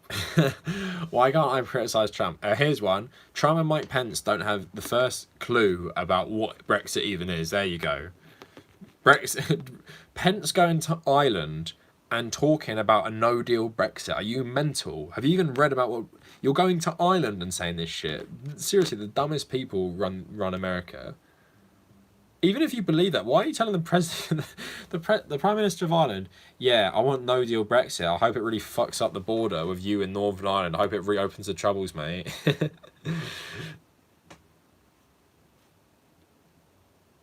Can we discuss... Well, no, it's not your live stream. I'm talking about something else, mate. Yeah, he lost the majority, which is good. US is more stable than you guys. I guess because we got a big change coming. But in terms of your actual... I don't know. You're more stable because it's more authoritarian and oligarchical, I guess. Sorry, he's tagged me in something on Twitter. Because we are better. What are you better at? Are you better that 30,000 people a year die from not having healthcare? Do you die that are you better because thousands die from mass shootings every decade? Thousands die every year from gun deaths. You're better at basketball. Well done. You're rubbish at soccer. You just lost to Mexico 3-0. Healthcare doesn't matter. Well, it matters if you want to live, I guess.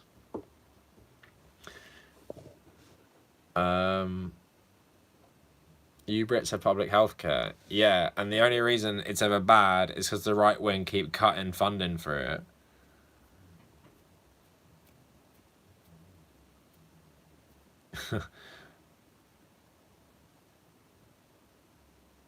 It's worth what you pay for. Well, I do like going and waiting a couple hours, getting an X-ray, and not having to pay anything. That's my latest experience of it.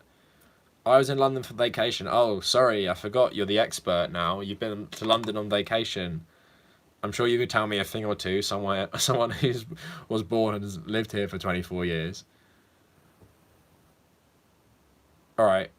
Why did you come to hospital in London when you were on vacation? They might not be able to do anything. I think they can do something, but you are a US citizen trying to get healthcare in the UK.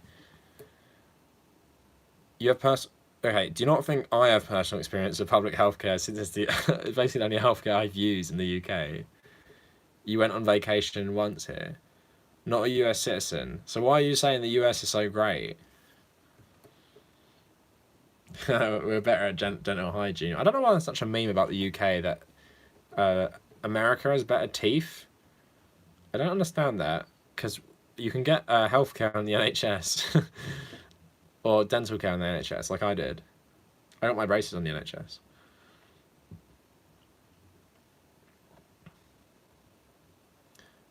Wait, you broke your leg while you're on vacation to London? I'd call bullshit on that. What were you even doing? What, free running or something? The only thing about America is weed. Yeah, exactly. Don't know why we haven't legalized it. It's actually the dumbest shit. Yeah, exactly, Ishmael. Public is better because it helps people that need it the most. None of your business what I was doing. Yeah, I call bullshit. It didn't happen, mate. You came to London on vacation and broke your leg. Shut up. What, you like running in and out of traffic or jumping off rooftops? Quality of our weed is better too. Isn't all of ours none of ours is that good. Oh, trams. Trams. How many trams do we even have? You broke your leg trying to get into a tram. How prevalent are London trams? I'm having a look at this.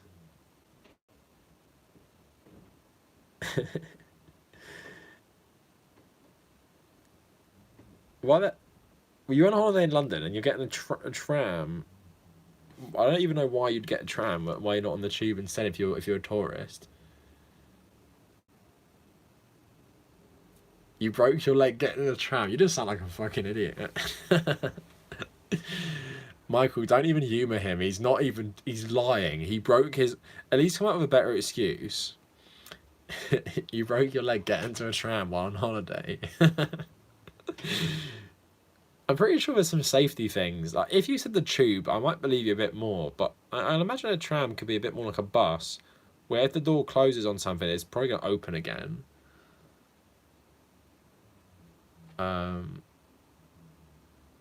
There was a loyalist funeral yesterday in Northern Ireland. They shot over the coffin. That ain't surprising. I didn't read that in the news though. Sarah, if you watch the documentary by Peter Jackson, is it They Should Not Grow Old, the World War I documentary? The British soldiers' teeth in that are awful. They're so bad, but I'd probably blame the poverty where most of them came from as being a big factor. Because this country, like, especially some of the urban places, alright, you're just patrolling me. World War I was awesome. Literally the worst war in human history. Like, nightmare. Alright, he's just, alright, I'm looking at what Jordan subscribes to. Let's work out what his politics. He subscribes to Tesla, so he's a little bitch. He subscribes to... I'm not finding... Come on, let's have a look for some political people. I don't see any progressive people. I think he's just like a little kid troll. All these channels are just like video game shit. I'm trying to find some Ben Shapiro in here somewhere. Yeah, so I'm on his channel page right now and who he subscribes to. Fuck, he subscribes to so many people. Oh, I see a Pepe face, so maybe we're going in that direction. Not too much politics stuff. A lot of some Fortnite and meme stuff. I can't find anything massive. Stock market. Alright, I can't find nothing that's indicating too much about his politics. Teeth are a sign of class. Back in the day, definitely. My teeth were alright. But I had braces, I was lucky on the NHS.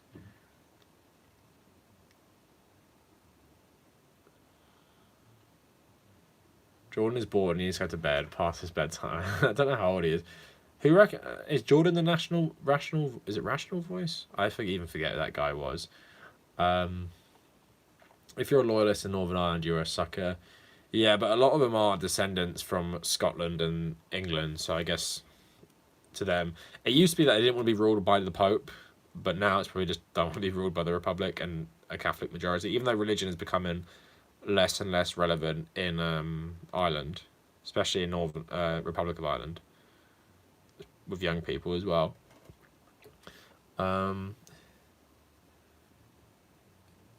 Everyone, don't forget, Jordan broke his leg in a tram in London, and then they refused to treat it as broken leg. That is the worst story ever. There is no way if you broke your. I've been in an A&E, and I've seen people come in with broken bones, and they get seen straight away. Like I was sitting there, I thought I might have broken my wrist playing football, and some rugby player comes in with like a broken leg, and then he gets in straight away. Because I doubt if you come in, oh my god, I've broken my leg in a tram. Oh yeah, here mate, we can wait for 5 hours. No, unless it was really busy, I don't think that's happening.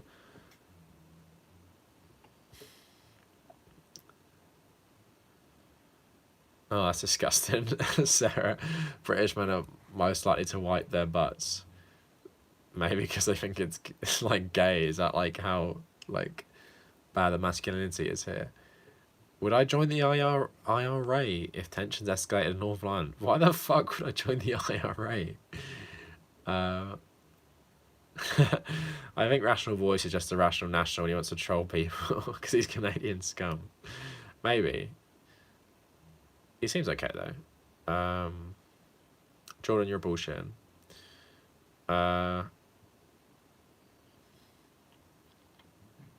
Shit, that's so crap. Kenny saying, my brother is a manual worker and he had to take the whole day off to go to the dentist without insurance. So it cost him like a whole week's pay and then he lost his job for not going to work. Can you... It seems pretty unreasonable, even for America. What he couldn't just say, I'm going to the dentist, I can't work today. Yeah, Mac, I was raised Catholic and a lot of my family, dead family now, were in the IRA. So I guess that is a decent requirement. One of my ancestors was, I've talked about this before, he signed the 1916 Proclamation, which was the first the main Irish Declaration of Independence, and then the Easter Rising is 1916. He got executed after that for being one of the leaders.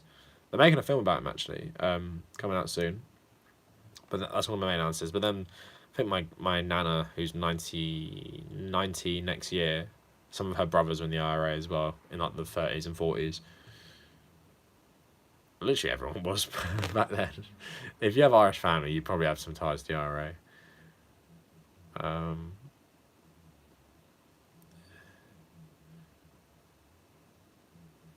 So would I support the Royalists over my fellow Irish Catholics?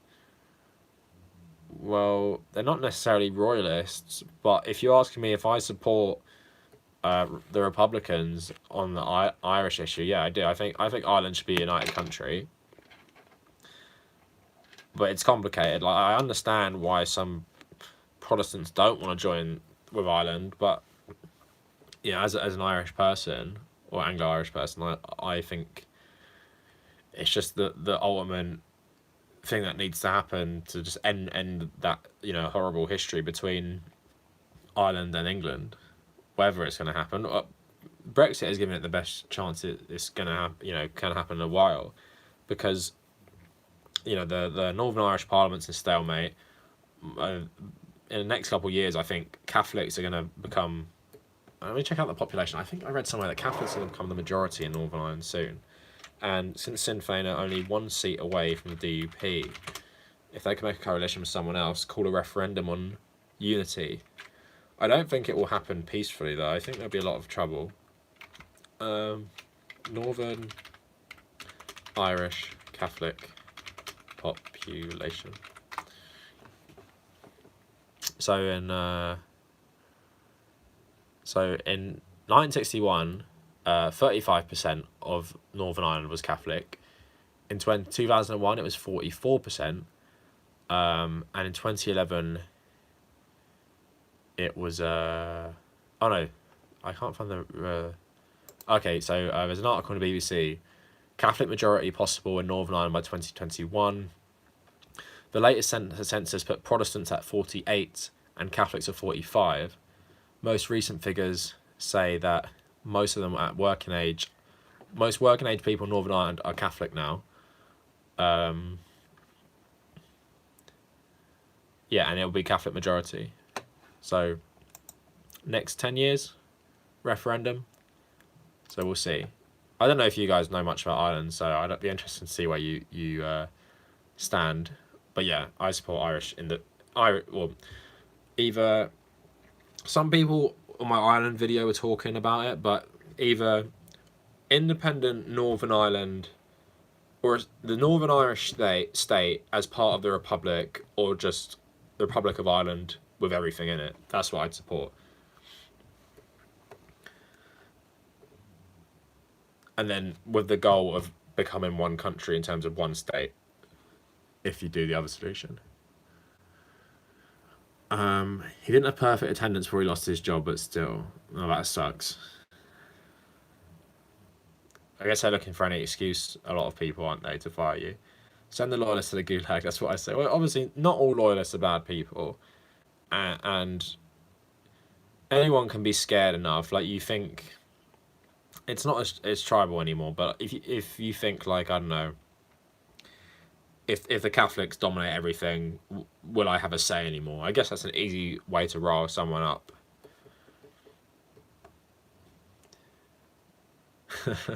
It's gay to wipe your own ass.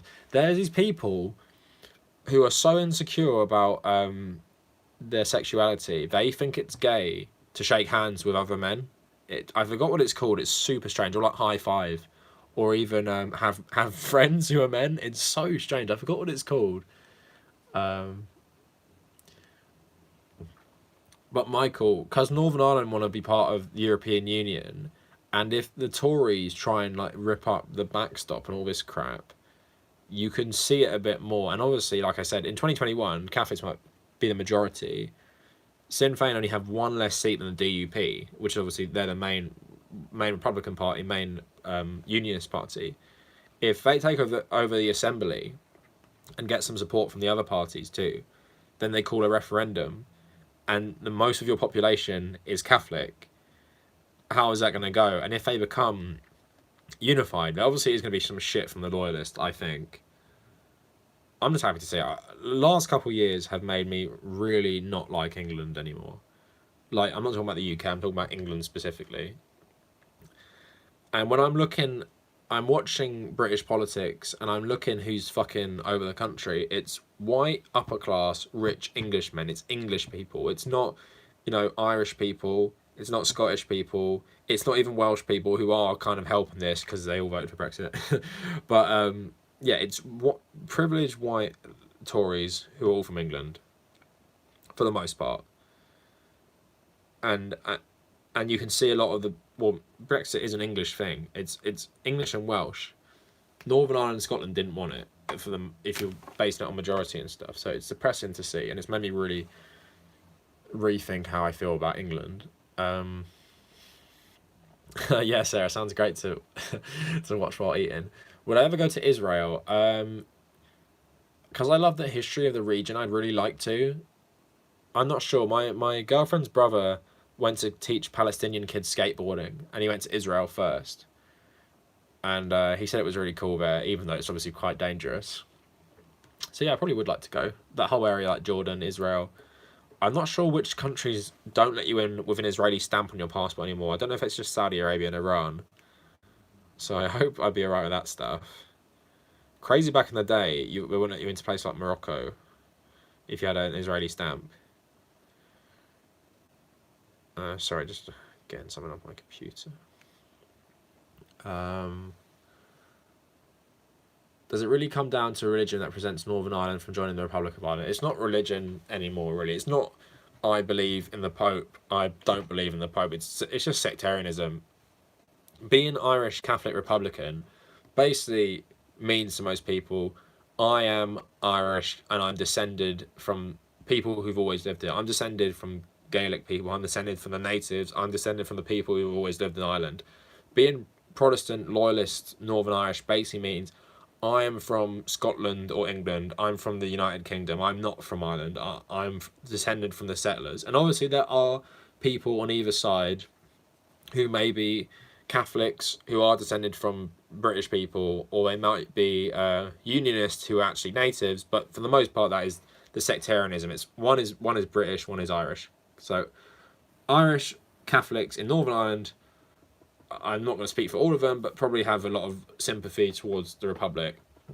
What is nice, though, actually, the Irish rugby team is Northern Ireland and the Republic of Ireland, which is quite interesting since the football teams are separate.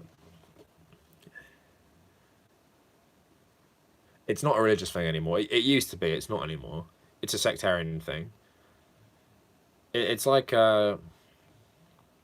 India and Pakistan. That is religion, but at the same time, it's not religion. Israel and Palestine is religion, not religion at the same time. It's moved past religion. The hatred is so deep. It's basically Palestinian means Arab, like you a different color, you're brown.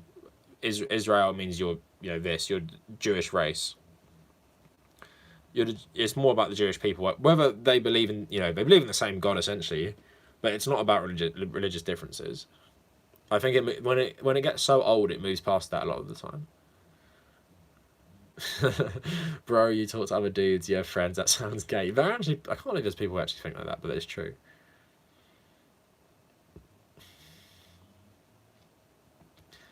It's pretty cool that an imprisoned IRA member was able to win a seat in MP seat from prison. Badass. Which one is that? There's a guy I'm thinking of, but let me know who it is. What's crazy to me is after the Good Friday Agreement, the guy who killed Prince Philip's... the guy who killed Prince Philip's uncle is free. He killed Prince Philip's uncle and 2 children in an IRA bomb in 1979.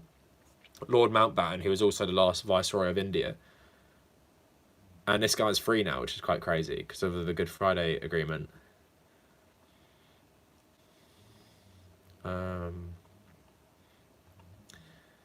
England is my city. You're stupid Nick Crumpet. That's what my brother always talks about how much he hates him. The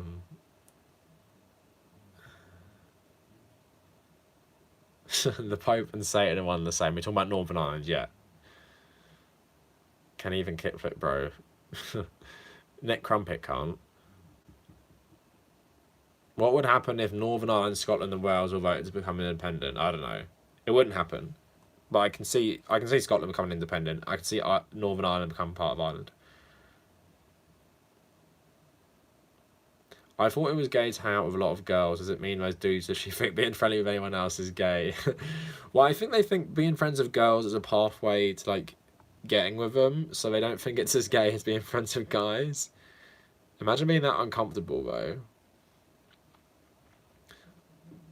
Like, it's quite sad. I don't know if there's something seriously mentally wrong with them. Oh man, talking a lot, thirsty. Yeah, exactly. So here's a good one actually. I've been struggling really bad with video topics lately. Video topics that I can pump out a bit quicker, because I've got a video coming out for Wednesday, and it's about how the elite sort of adopt and sanitize really revolutionary figures. So in my video I focused on Martin Luther King and Nelson Mandela, and I'm talking about how these guys are revolutionary socialists, but the image of them and what you're taught in school completely omits them being anti-capitalist, or Nelson Mandela being pro-Soviet, pro-communist, Martin Luther King being a democratic socialist. And they got inspired because I saw Ted Cruz talking about Martin Luther King in a good way, and I was like, if you knew anything about Martin Luther King, you would hate him, Ted Cruz, and Martin Luther King would hate you as well. So that's my next video on Wednesday, and I put a lot of effort into it, so look out for that. But I'm trying to think of stuff to like get out a bit quicker, because I've really been stalling lately, and I feel my channel's getting a bit shit, or going a bit shit at the moment, especially when I'm seeing some other small channels go past me, mainly because they're getting shout-outs and collabing, but we won't talk about which ones they are. But yeah, I've been trying to think of some good topics to talk about, because I've really gotten burnt out. So basically, in the background, I'm writing a video about Hideo Kojima, the guy who made Metal Gear Solid, and his politics.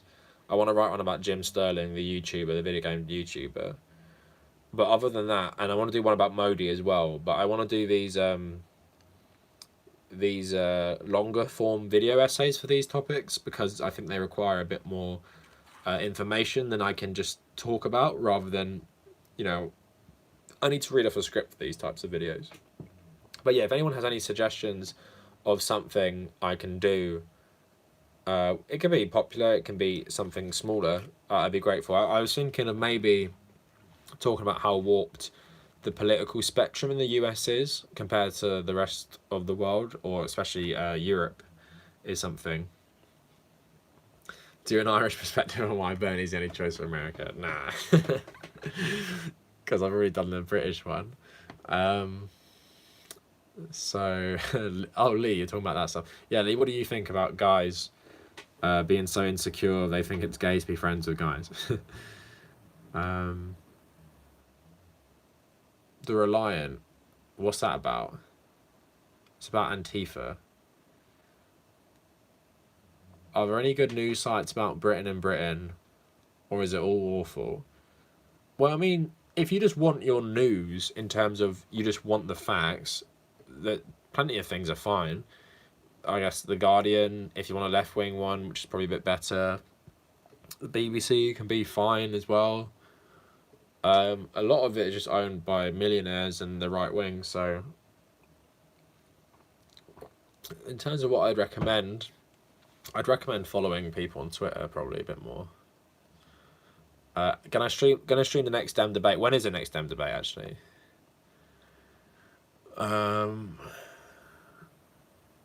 Dem climate change debate. That's not happening though, is it? Yeah, Kennedy, I do get that. I think I'm pretty good. Well, obviously I'm pretty good because I literally talk about 2 hours on a stream. I'm pretty good at just talking like about stuff I like, not unscripted. And I don't know if it comes across, but most of my videos aren't scripted. And if it's a bit of a heavier topic, I do write out some stuff and then I learn it. Or I read it over until it's in my head. But most of it is unscripted. Whereas some of them, like a video essays, especially the stuff that's more detailed. But yeah, it is a better format. Like I wish I could be like that Volsh guy who just streams all the time. Even though it is a bit exhausting streaming. I don't think I'd want to do it like too much more. Like, I think I could handle like 2 a week, but you know, talking for 2 hours and stuff can be a bit of a time sink. I guess it is quicker than making videos though. Yeah, the state of the BBC. The thing is with stuff like that, I don't really know where to start. The state of the BBC. Does the British media cover climate change? Yes. The one thing I will say about climate change in the UK, the UK is one of the better countries for climate change. I think we ran on renewable energy for a day a couple months ago, and even though the Tories are decent for climate change, one thing they're all right on, but what Jeremy Corbyn says, it's still not enough. So way better than America for climate change stuff. You learn all about it in school. There's no, every school in England is teaching you about it and how it's real. That's a fact. April Fool's video needs to include an Irish perspective. My April Fool's video this year was about how The Hobbit was about Marxist class struggle. A British view on mainstream media. These aren't bad ideas, but I just don't know how to structure it. Like, what do I talk about for 10 minutes or 15 minutes? I just don't know. I can maybe talk about like why people set up a newspaper and what the point of media is in general. It's not to inform; it's to get across someone's point of view. The 12th of September, is it? Okay, nice. Wednesday. Oh shit! Already. Damn it. It's a Wednesday. All right, yeah, I will live stream it. Who's in the first one? Or is it 1 this time, or is it 2? Please not 2. The second one was so bad last time. The CNN ones were so long. Who remembers that one when I did it and people just kept coming in because it was like a high up search result? That was quite funny. 10 people and it's 1. Okay, nice. I'm definitely there. Who's doing it? To see if I can get it on my TV or my iPad.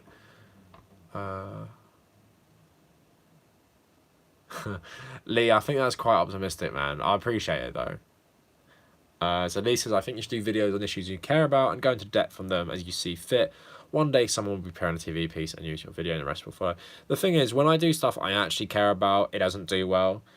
to be honest, I'd love to stop doing politics and do history, because that is something I love a lot more. Something I like making videos on, where you can bring something cool, especially like history, something cool to light, especially on YouTube. So there's loads of stuff in my head. I'd like, for example, one thing I was thinking about lately is they call it the first final solution in terms of modern terms, in terms of genocide, is when the Spanish kicked out the Muslims finally from Spain in 1609.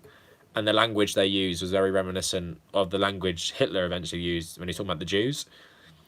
I'd just be interested to make a video on that, but I know it wouldn't do that well, so there's just no point. And at the end of the day, I've got to look at it as time invested in my channel, as time invested in growing it. And I know if I make a video on something like that, it's not really helping anything, because firstly, most of you guys, even, well, maybe you guys would in the chat, but most of my audience on the channel wouldn't like it or wouldn't care about it, wouldn't click on it, which is a bad part.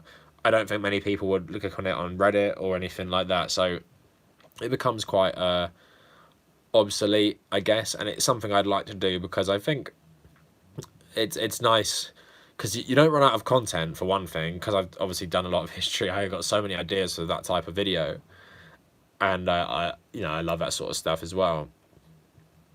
And it gets a bit less, I don't know, maybe mentally draining. It's not as bad, because you just got your topic, you write about it, you talk about it. It's not as much up, reliant on the current, what's happening. So the Reliant is Antifa taking power in the US and coming for everyone's guns. Sounds good. Sounds like my dream. A friend of ours, Mike, has been streaming a lot since he debated Destiny a few weeks ago. Oh, nice. So what is his streams about? I guess he's socialist. And he looks dead inside. What? You turn into Destiny. Yeah, it is too much. It's exhausting. Like, even right now, like, my throat is dry from talking a lot. And then you're just sitting down and you're concentrating because you're thinking so much about what you're saying. Yeah, Cho, I wouldn't be surprised if mixed marriages are still frowned upon. I'm not aware of it too much, though. Kennedy's saying, we're thinking about streaming as well. I've been on Mike's stream briefly, but I was too shy to say anything. Yeah, the transition from audio to visual can be a bit daunting. Like when I switch from radio to YouTube, you get over it in the end, though. It becomes quite easy. And yeah, you've done well on your podcast, so you'll be fine, really. But yeah, I get it can be intimidating. The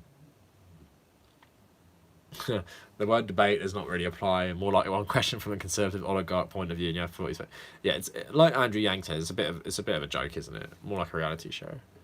Oh, 10 people this time. There we go. That's good then. Longer responses. Allow for questions. That's good. Curious Wonder, hey, would I recommend watching Harry Potter? Yeah, I would. I liked Harry Potter as a kid. They get better as they go on. Watch the history guide to get tips on how to present history. Yeah, I'll check them out. 3 hours debate. Oh no, I haven't had a football match that day because I would be so tired. Curious Wanderer, Cav, since the 18th anniversary of 9/11 is coming up, do you think there'll be ethnic and political backlash against Muslims? Nah, what do people think? I don't think there's any reprisals for 9/11 happening in America, do you? I know they say shit about Ilhan Omar, but I don't think there's like, you're going to a mosque and doing stuff. And I guess there'll probably be some instances, but I mean, like, it's not like a mass thing, is it? Dilute that pop with Covinia. I don't think I'm drinking pop. I'm drinking squash. Mike is a pollster. I don't know if he's a sock dem or dem. So okay, I haven't seen him, to be honest. I want to start a podcast. I'm a better writer than speaker. It would fall under the two bros talking shit genre. Who are you gonna do it with? If you're a better writer, why don't you write stuff? I don't know what I'm better at. I'd say I'm better at talking because I think it's harder to talk and present. But I'm a pretty good writer as well. But I think writing is, even though I think I'm a good writer, I think writing is a lot harder to stand out with because it's hard to get your personality across. So you get this bullshit writing from Vice a lot of the time, which is just self-indulgent garbage. It's not even funny, but they think they're like the smartest people on earth, and all you get people who just think they're so. Not that they think they're so clever. Their writing is super pretentious. Like just the language, the way they construct sentences, is just really annoying to read. But yeah, whatever you want to do, really. I like doing both. I'd love to write articles for a living. Too bad I get to the last stage and fucking don't get the job. Is Yang in the debate? I thought Yang wasn't. Who's not in the debate? Is Tulsi not in the debate? 3 hours of debate, yum. No. That last CNN one was so fucking boring. The first one was good with Bernie and Warren. Yang sucks so bad. His foreign policy is garbage, and I literally said that in my first video about him. Like I went on his website and I was like, this is so crap, and it's no detail, and it's literally saying like we should just keep America strong, respect our allies, and I said it's literally the exact same crap as everyone else says like in the past. Oh, I saved it for the 20th anniversary. Mike from PA has a Twitch show. Who's Mike from PA? Is it the same guy we're talking about? That'll be 1 AM to 4 AM for you. I'm sure we'd forgive you if you'd skip. Yeah. I probably should do it. I don't really have an excuse not to. Go get my stupid art. I know I have an article due for... Is it the 13th or the 12th? I bet I shouldn't leave it till afterwards. I keep doing that for live stream. It's so dumb. Maybe I should have a look at it tonight. Joel, you're wrong. There's more Muslims in the UK than America. Which is surprising because I think we have... America has... America has 3 million, we have 4 million. America has 2 million and something, we have 3 million and something. I was surprised when I read it as well, because obviously America's a massive country.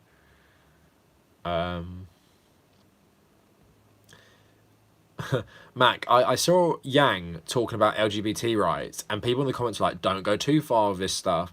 It's obvious that a lot of Yang supporters are actually right-wingers who just like the meme shit and just want the money. That's what I feel like anyway. I pity the Sikhs and Arab atheists have to put up with that shit. Yeah, it must suck being a Sikh and Arab atheist. It must double suck being harassed for being a Muslim. Obviously, it sucks anyway. You shouldn't harass anyone for being, a religion. But like, especially if you don't believe in it. But obviously, because of your skin color, they're just gonna call you a Muslim anyway. And that's what I was talking about in my video about people not understand. You can, saying that you're criticizing Islam doesn't mean you're not a racist, because the image or what Islam has become, it isn't like I hate the theology of Islam. It's like I hate people who look like Muslims, essentially.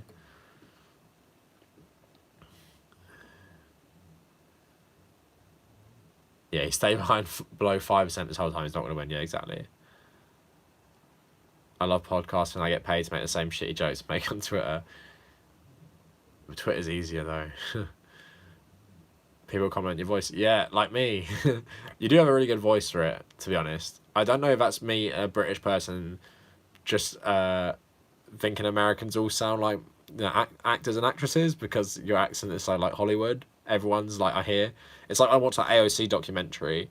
They literally could have cast that documentary because everyone is so polished and dramatic. It's actually pretty crazy. I'm not saying you're dramatic, but I'm saying even that Joe Crowley guy, like, do you know what I mean? He seemed like an actor. It's actually, I don't know if Americans are just taught to be like they're in a Hollywood movie from when they're born. Oh, Tulsi got booted. Oh, okay. Yang is against the Green New Deal. I didn't know that. Does he have his own version or something? He seems pretty good on climate change from what he said.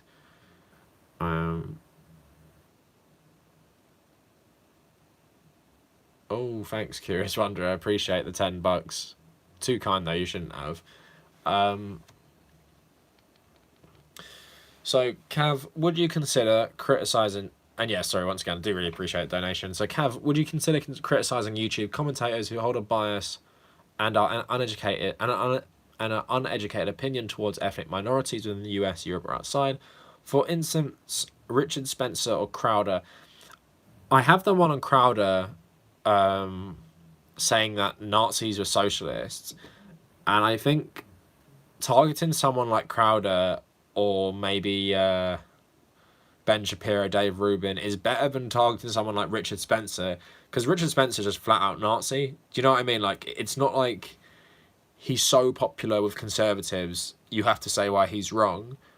Whereas in terms of someone like Crowder, he is popular with conservatives, so I think it's more important because he has a more mainstream appeal, I guess. But what depresses me about YouTube, and I look how successful the Surf's content is, and I look at like a lot of people like Progressive Voice, and like all these videos are just videos on other commentators. And why it's annoying is because while I do that sometimes, it is sometimes because I'm frustrated at seeing these people, but other times I'm like, this is just popular content. And that's the annoying thing about YouTube in a lot of ways, because I'd rather make videos on something else. But it's obviously not going to do as well if I make one on Jordan Peterson, Ben Shapiro, Steven Crowder, Tommy Robinson, whatever. Because and that's just the way it works. It really is. It's not just politics, but it is quite annoying. I don't really love making that content, even though it does well, because I don't really care about their opinions. And in some cases, like, I think Jordan Peterson is a bit more of an interesting one, because he had like a rapid rise, and I think it says something. It says something about our society. We live in a society. How this sort of repackaged misogyny that he pushes got so popular. But someone like Ben Shapiro, just another like nut job conservative. Like, he's like nothing new really. So people, Idahoans are guilty of not realising we have an accent or dialect at all. It's kind of hard for me to realise a lot of American accents, they all just sound like American. I thought it was more Muslims in England. I'm checking this myself. Maybe the percentage is what I'm thinking of. So,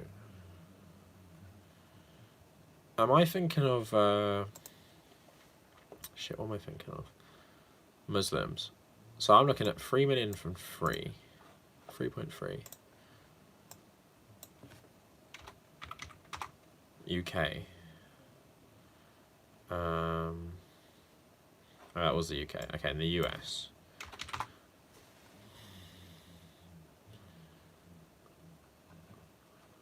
So I'm seeing 3.45.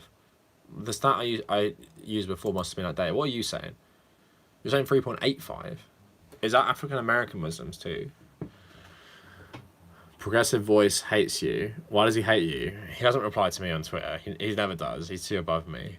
Progressive Voice blocked you for saying he was riding Kalinski's dick. Yeah, it's a massive. Oh, maybe that's what I was thinking of. It's a way higher percentage. What I was just reading is quite similar size as well.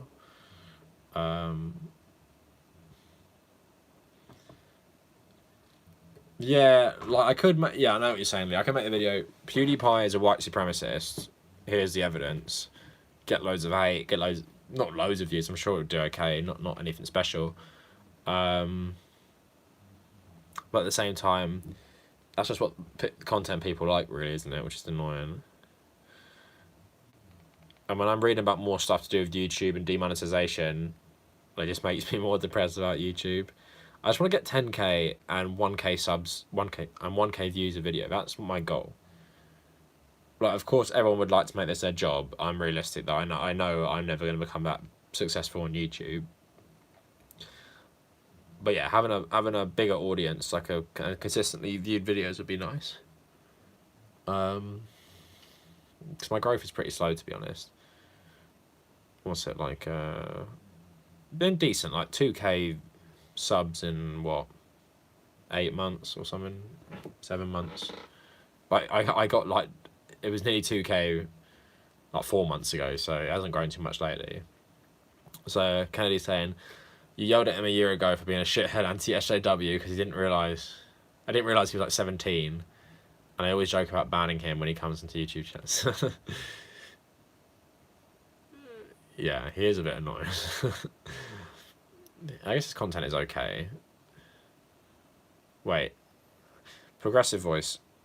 Progressive voice is the big one. Rational voice is the troll. That's I'm trying. Don't want to get mixed up.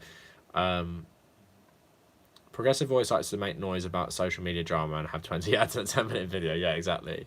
Well, his whole channel is about talking about other YouTubers, isn't it? But it's really popular. That's the thing. How did he get so big? I don't know. I'm trying to.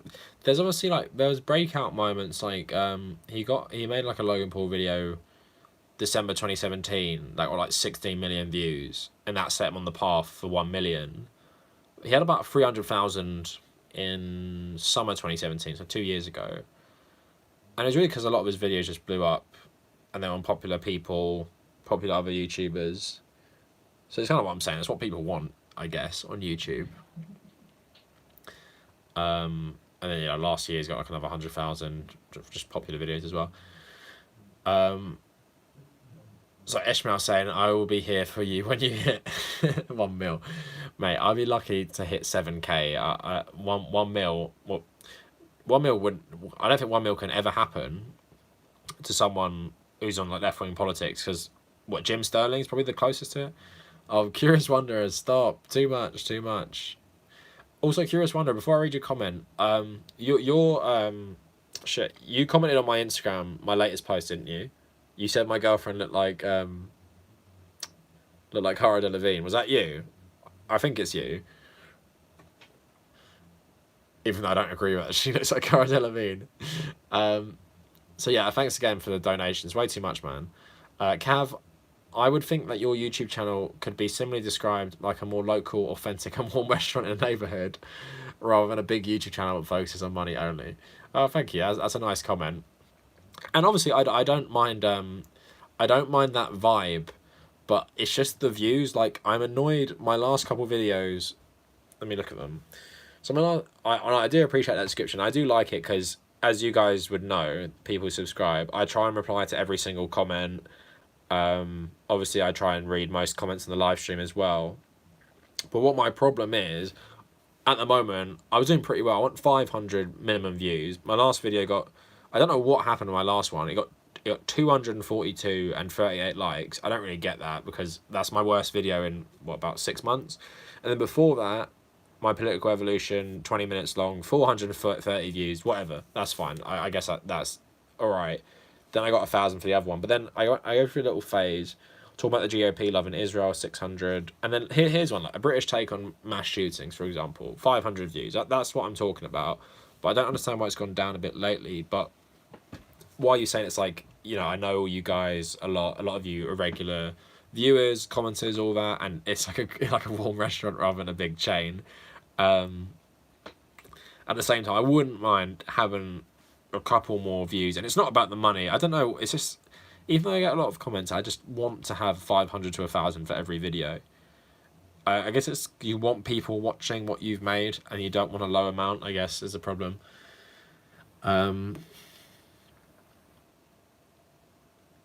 Oh, that's cool. Panasian saying she's here, or sorry, she or he, I don't know what you are, because if you want to clarify, because I'm here because you supported the Serfs when they got hosed. I'd never heard of the Serfs or you, but the left solidarity for the win. Oh, thank you. I think there was a couple of people like you as well. But yeah, I appreciate the support of you sticking around. France, okay, don't really read that. That was you, and she definitely looks like her. How can you disagree? I'm not saying she's not good looking, but I just don't think she looks like Cara Delevingne, to be honest. She thinks she doesn't as well. She said she liked you. She's like, who's this person? I like them. So Ishmael is saying, how would you transition to a historical type of channel? I'm not going to. I make history videos occasionally, and I try and mix in the history when I can. So like, I'm talking about Martin Luther King and Nelson Mandela in my next video, but it's a more broader topic. And I've talked about, I don't know, Call of Duty, being American propaganda, how Christianity created racism, things like that. Sarah's saying we should all make a pact to pimp Cav out around the internet. Yeah, I'd appreciate that. Do any of you know who Gaitan is? let me know if you guys know, because I want to say something about them. But I've seen some channels lately, and they've been collaborating with all the big YouTubers, and they've gotten really big. What do you think about that sort of stuff? Because so the Surf said they'd have me on their channel for ages, and I messaged them the other day, and I was like, we tried to arrange something ages ago. They actually messaged me. It's funny. They messaged me when they had the same amount of subs as me, and then they obviously blew up and stuff. And then I said, like, let's do something soon, like collaborate and stuff. But tried to collab with Kim Urverson. I think that ship sailed. He has a YouTube channel, but he just made it. Sorry, I think it's a she. There's a transgender YouTuber. So I apologise for misgendering them. So it's a she, I think. So basically, my problem is they made their YouTube. I looked at it. I think it's only 10 months old, but they only got a bit more prominent last couple of months. And she made a video basically calling out everyone, saying you should collab with smaller YouTubers. And then she literally went on every other channel. She had 500 subs. She now has more than me after about a month or something. And I don't know how I feel about that, because I was thinking, like, for me mainly, I've tried to like work hard and get my subscribers myself. But then I was thinking, is that the only way to get bigger? You just got to collab with the bigger ones. But how did they get big in the first place? You know what I mean? Like, let's get Cav a job. I don't know what you guys think about that, like collabing to get more subs. I don't know.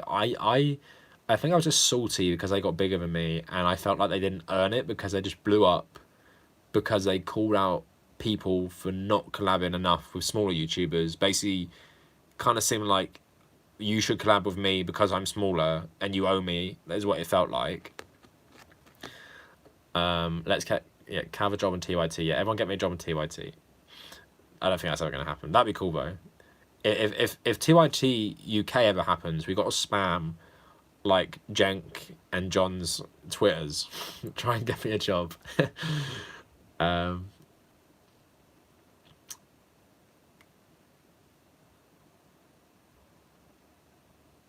trying to get on the Surf's channel. Well, I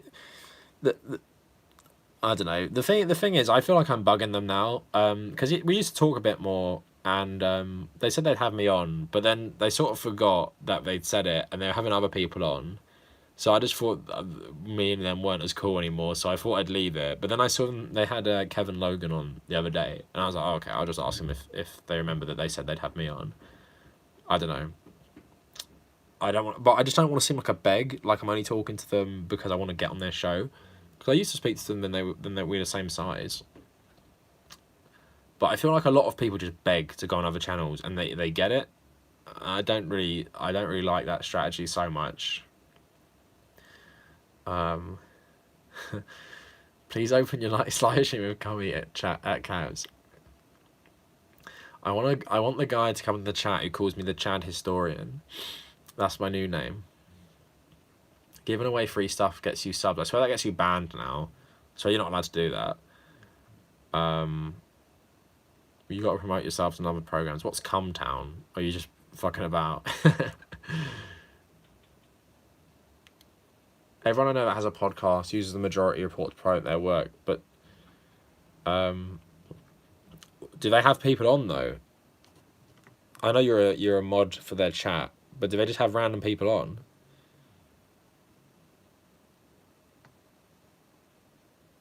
So I'm just checking something. Because I didn't think they did.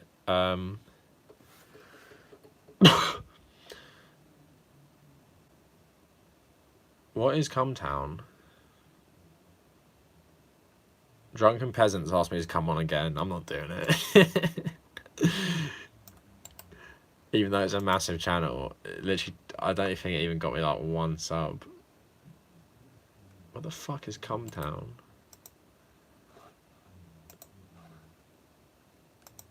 Oh, Spermany. These views are good. Why did he stop me uploading?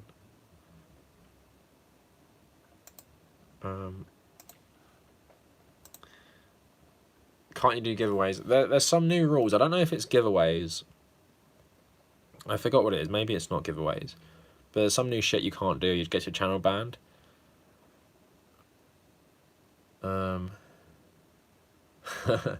Michael, I would not be surprised if I have for some of the shit I've said and wrote on the internet. Well, I nearly got a job there, didn't I? And rushed today, and I got lost at the last minute, which fucking sucks.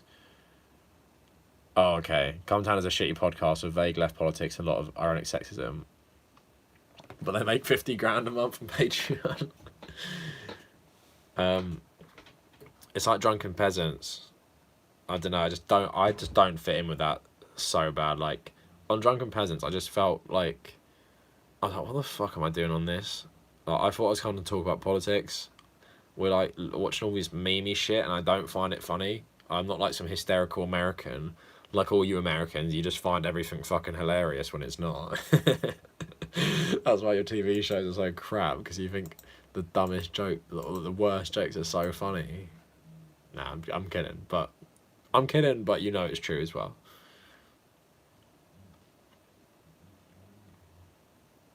You promote your podcast in the chat. That's where your clout comes from. If they come to your thing and then they watch it and stay around, I think that's fine. You can call into it. What am I meant to do? Call in and be like, yeah, I'm British YouTuber. Come subscribe to my channel, please.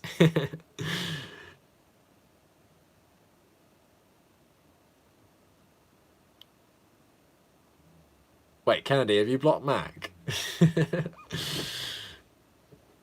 Have we had some hostility in the chat?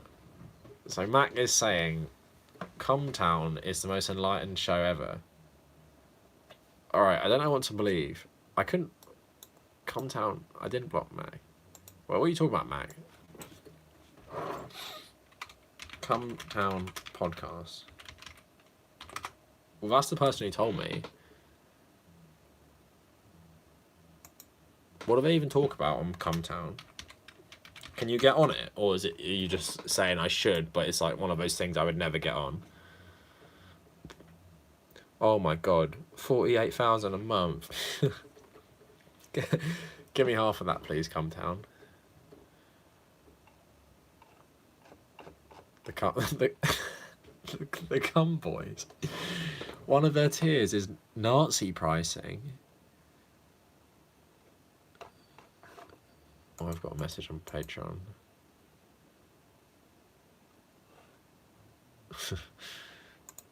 Come Town. So it's ironic humour on some shit.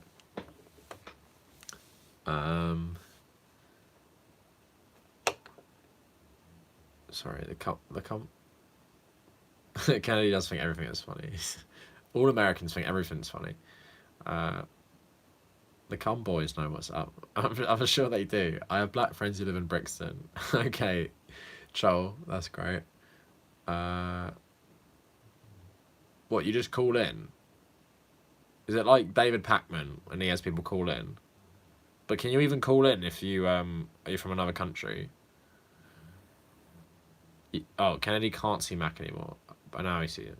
Oh, you're kidding about Come Town. Oh, okay. It's the new girl on Chapo. If I was uncomfortable with Drunken Peasants, I'd be uncomfortable then too. The Drunken Peasants thing just weren't funny. And they're all like smoking bongs and shit, and I was like, this is just so weird. And also, it was fucking so hot, and I stayed up all night to go on it, and it was fucking crap. Oh my god, Curious Wanderer, stop giving me money. Stop it, mate. Too much. Seriously, no more. I don't want you wasting your money on me. Cav, do you think that the United Kingdom is capable of developing a Middle Eastern policy in which it would set bases in some of the Gulf GCC, sorry, the Gulf, we're talking about the Gulf Bank.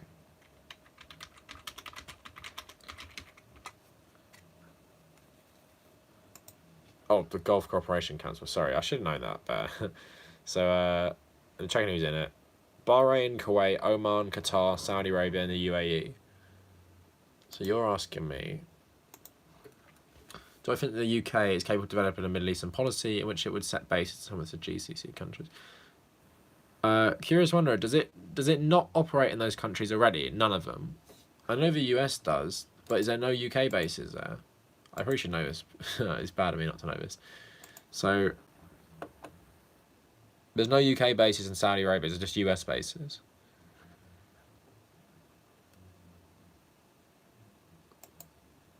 But whether, if they don't, personally, I don't know. I don't think the UK should be as active in foreign policy as it is. But I'm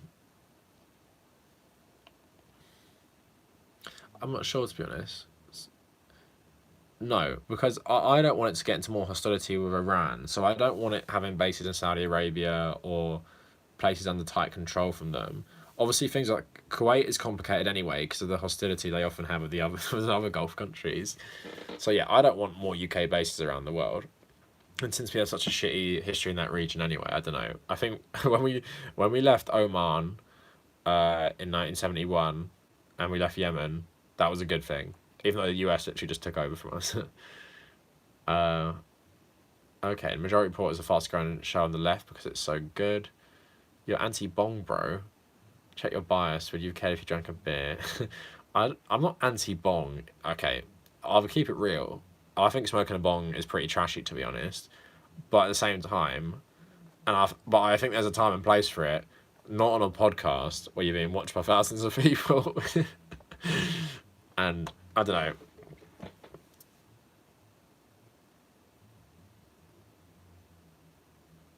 know. What could I talk about then in terms of international relations? I could talk about Iran and Saudi Arabia. Chav. Cheers, Mac. Stop the donations, or if you're super rich, give me loads. But if you're just normal like me, don't give me any. I feel attacked. Sorry, I gotta keep it real. I think some of these massive bongs are dirt. I miss my bong. Oh, okay, you have 2 British exchange students in your political class. Nice. So Kennedy, I don't know if you know how does it work? Like, how do they filter people in? I guess there's someone talking to you before. How can I make myself stand out a bit more? Talk about Modi. Okay. What time is it at? I'm sure it's not, because I do have training on Thursday, but I'm pretty sure it'll be late my time, won't it? Can I Skype in? I'm considering this. If I say Lula Livre. I know he loves that Brazilian stuff. I always see him tweeting about it.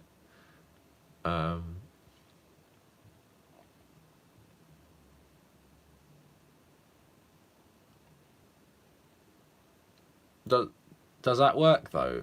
Or is it like some international call?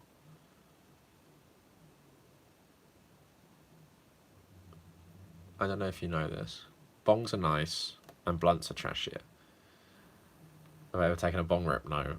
No, I haven't. Bongs are amazing. Okay. Or smoking out of a Sprite can. I think they use Skype.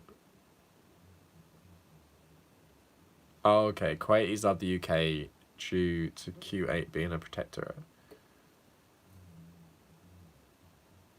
Kuwaitis love us for saving them. My old flatmate at uni was Kuwaiti, actually. And thanks for the donation, Curious Wanderer. Too much money, man. I could go topless. Did I go? I've never gone topless in a video. I did post a topless photo on my community tab, though, but I was on holiday. Blunts are cool. Okay, blunts and bongs are cool, apparently. Nothing's trashy. Am I going to watch The Prince of Egypt in theatre? Is that the DreamWorks film? I haven't watched that one, actually, either. I don't smoke tobacco, and you could get that with blunt wraps. I don't endorse any of this stuff. I'm too boring. I just drink sometimes. I don't smoke, and I don't smoke weed, or do a bong. They start taking calls at 1. Is that in the afternoon? Eastern time. So what is that? Oh shit, that might be a crap time for me. Let me check. Have you seen both, Mac? I'll give my opinion in a sec. I really like both. So New York is 1, 2, wait. 1, 2, 1, 2, 3, 4, 5. It's 5. I can maybe go on it, but I'd have to leave because I have football training at 7. Hopefully my training's cancelled or something. I'll see though. It sounds like a good idea. It's definitely not a 420 channel. My dad has to get his liver cut from out. Yeah, okay. I'm not arguing. Alcohol is worse. 100%. I'm not arguing for it that it's better. I'm just saying I drink a tiny bit. Not really though. I've seen all his movies. Okay. So Once Upon a Time in Hollywood.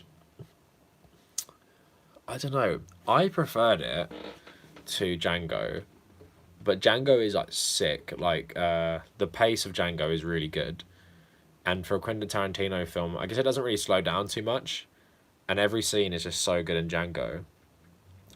I think Once Upon a Time in Hollywood, personally, I just like because I really like the world it creates, and I sort of like the structure of just sort of like existing in 69 LA. I think it's really well done, the way you get to just go on sort of the journey of both of them on their like days. I think it's really cool. But Django is sick, like as an action film as well. I don't know actually. I like them both. I need to watch Once Upon a Time in Hollywood again. I might go see it before it's out of cinemas. I really liked it. Seeing the ending, yeah. I won't spoil it for the chat if anyone wants to go see it. The ending was sick. I don't know if what your cinema was like, Matt, but mine was cracking up for some of it, like so much. It was so satisfying. Never like underrate the experience of going to see films in a cinema. Like I've only seen Dunkirk and Blade Runner 2049 the whole way through once, and I saw them both in IMAX. And I've only seen Interstellar once, and I saw that in IMAX. And I don't even want to watch it again because it was so amazing seeing it once. So I didn't see Once Upon a Time in Hollywood in IMAX, but it was sick watching it. 2 movies on my radar are Ad Astra with Brad Pitt, directed by the guy who did Lost City of Z, and there's one more, that 1917 movie by Sam Mendes, the World War One movie. Looks sick. I'm going to see both of them in IMAX, I think. But yeah, there you go. Michael, I watched Lord of War a couple weeks ago. It was so bad. I don't know why it's rated at all. The one with Nicolas Cage and Jared Leto. It was so fucking shit. The first movie I remember seeing in the theatre, I think, was The Little Mermaid, but I think it must have been a re-release because I wasn't old enough to see it in the cinema when it came out. So maybe it was like when they show old movies in the morning for kids. I think maybe something like that. They used to do in the local cinema in the morning. If you go super early, they play old kids movies and stuff. What about you? Is that the Gretel and Hansel horror movie or something? So you might have to see it. I've seen the trailer going around. I thought Lord of War was alright. The message was fine, but the movie was so crap. Like, you didn't care about any of the characters, and the relationships were so one note. There wasn't anything to them. Like, why was I meant to care about his mum and dad or his brother? I just didn't. The message at the end was cool. Like, you know, got out of prison because he's an arms dealer for the UN Security Council countries. Harry Potter won for me. Yeah, I remember seeing that as well, but not the first. I remember the rivalry between Lord of the Rings and Harry Potter because they both came out the same year. The first two, I think. The opening scene for Lord of War. Oh, the opening scene for Lord of War is sick. It's probably the best bit of the movie. It's about the bullet going for different guns and being manufactured. That's so good. Favorite foods? I'd say fajitas are my favorite, but not like, I'm really boring. I don't want like a fajita mix. I don't want like peppers and stuff. I just want chicken and or ground beef or ground beef mince, cheese, lettuce, cucumber, salsa. I don't want like the mixture of onions and peppers and stuff. Also, burgers. Really boring answer, isn't it? Burgers, all just garbage food is my favorite. But I'll eat anything. What about you guys? Fajitas probably like, so anything with wraps really is for me. Harry Potter is way better than Lord of the Rings. No way, you gotta be joking. Harry Potter is good, but it doesn't get good until the fourth one. Lord of the Rings is sick all the way through. Burger and wings, yeah, good choice. Wings too. I could eat like so many wings if I wanted to. I like spicy wings the best. I don't know what flavour specifically. Firecracker wings are okay. Chinese style wings are nice. Cincinnati chili is so good. What's the difference with Cincinnati chili? That movie. Wait, what? Who you talking about? Would you go see the new Kevin? Who's Kevin Sorbo? I haven't even heard about this. But Max says it sounds crap. It's a lot of cinnamon. Oh, interesting. I've had cinnamon on French fries, as you Americans call it. It's actually really nice. And I had cinnamon on shit, what did I have it on the other day? Right, what the fuck movies does this guy make? IMDb on desktop is so crap. What movie are we talking about? They're a lion. Oh, okay.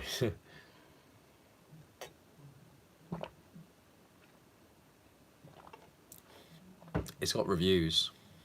I'll just use the reviews. Chili on spaghetti with hot sauce.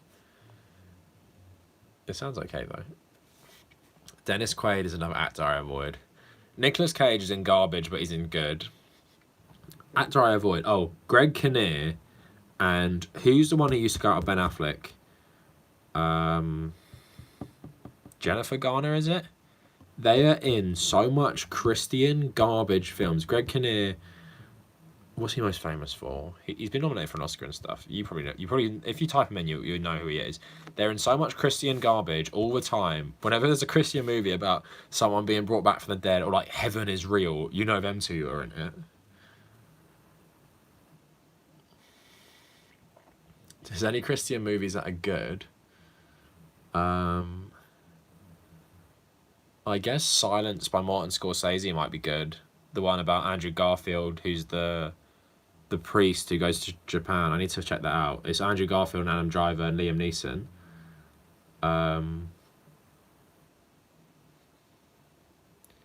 In terms of films of Christian, I like The New World by Terrence Malick, but that's about Jamestown. But I guess Christian themes.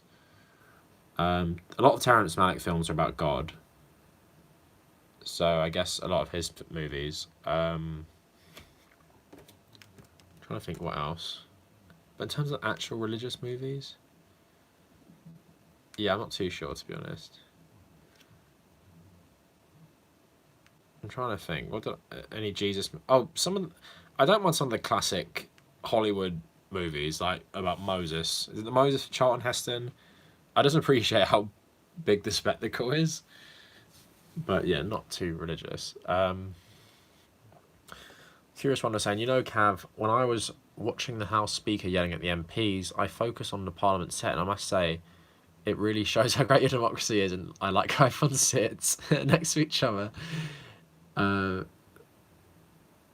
Yeah, curious wonder. That is a funny point, actually. It is weird. It's good that Boris Johnson can't escape the other MPs. Like, it's Prime Minister's questions. Everyone has the chance to ask him something. And you probably all saw that, was he Sikh? Lecturing Boris about how racist he is. You imagine Trump getting lectured about how racist he is by someone. It's pretty good. Have I seen The Room? No, I've seen Disaster Artist. Bruce Almighty is good. Yeah, Bruce Almighty is good. There we go. How did Parliament develop such a setting, and how old is it? Well, Parliament is... I'm not sure specifically how old it is, but I think it's at least over 600 years old. But it used to just be for like the upper class. So House of Lords used to primarily be for obviously people knighted by the Queen, but mainly for bishops of the Church of England, whereas the House of Commons was for general MPs, but most MPs used to be aristocracy, and then you see in the 1800s bourgeois MPs. Then as the 1800s comes to a close, you get a lot of working class MPs, but it's always been that sort of setting, you know, shouting at each other, being all next to each other. But it used to be dominated by mainly aristocracy, and then the Lords be dominated by the clergy. But as time went on, more working class people, and now everyone's pretty normal, or you get a couple people who've stepped right out of 1910, like Jacob Rees-Mogg, who's come out of, I wouldn't even say, Charles Dickens is a bit too far, but maybe come out of, I don't know, some World War One politics shit, come out of Peaky Blinders.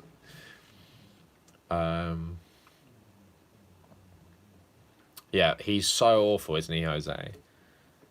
The whole thing is weird.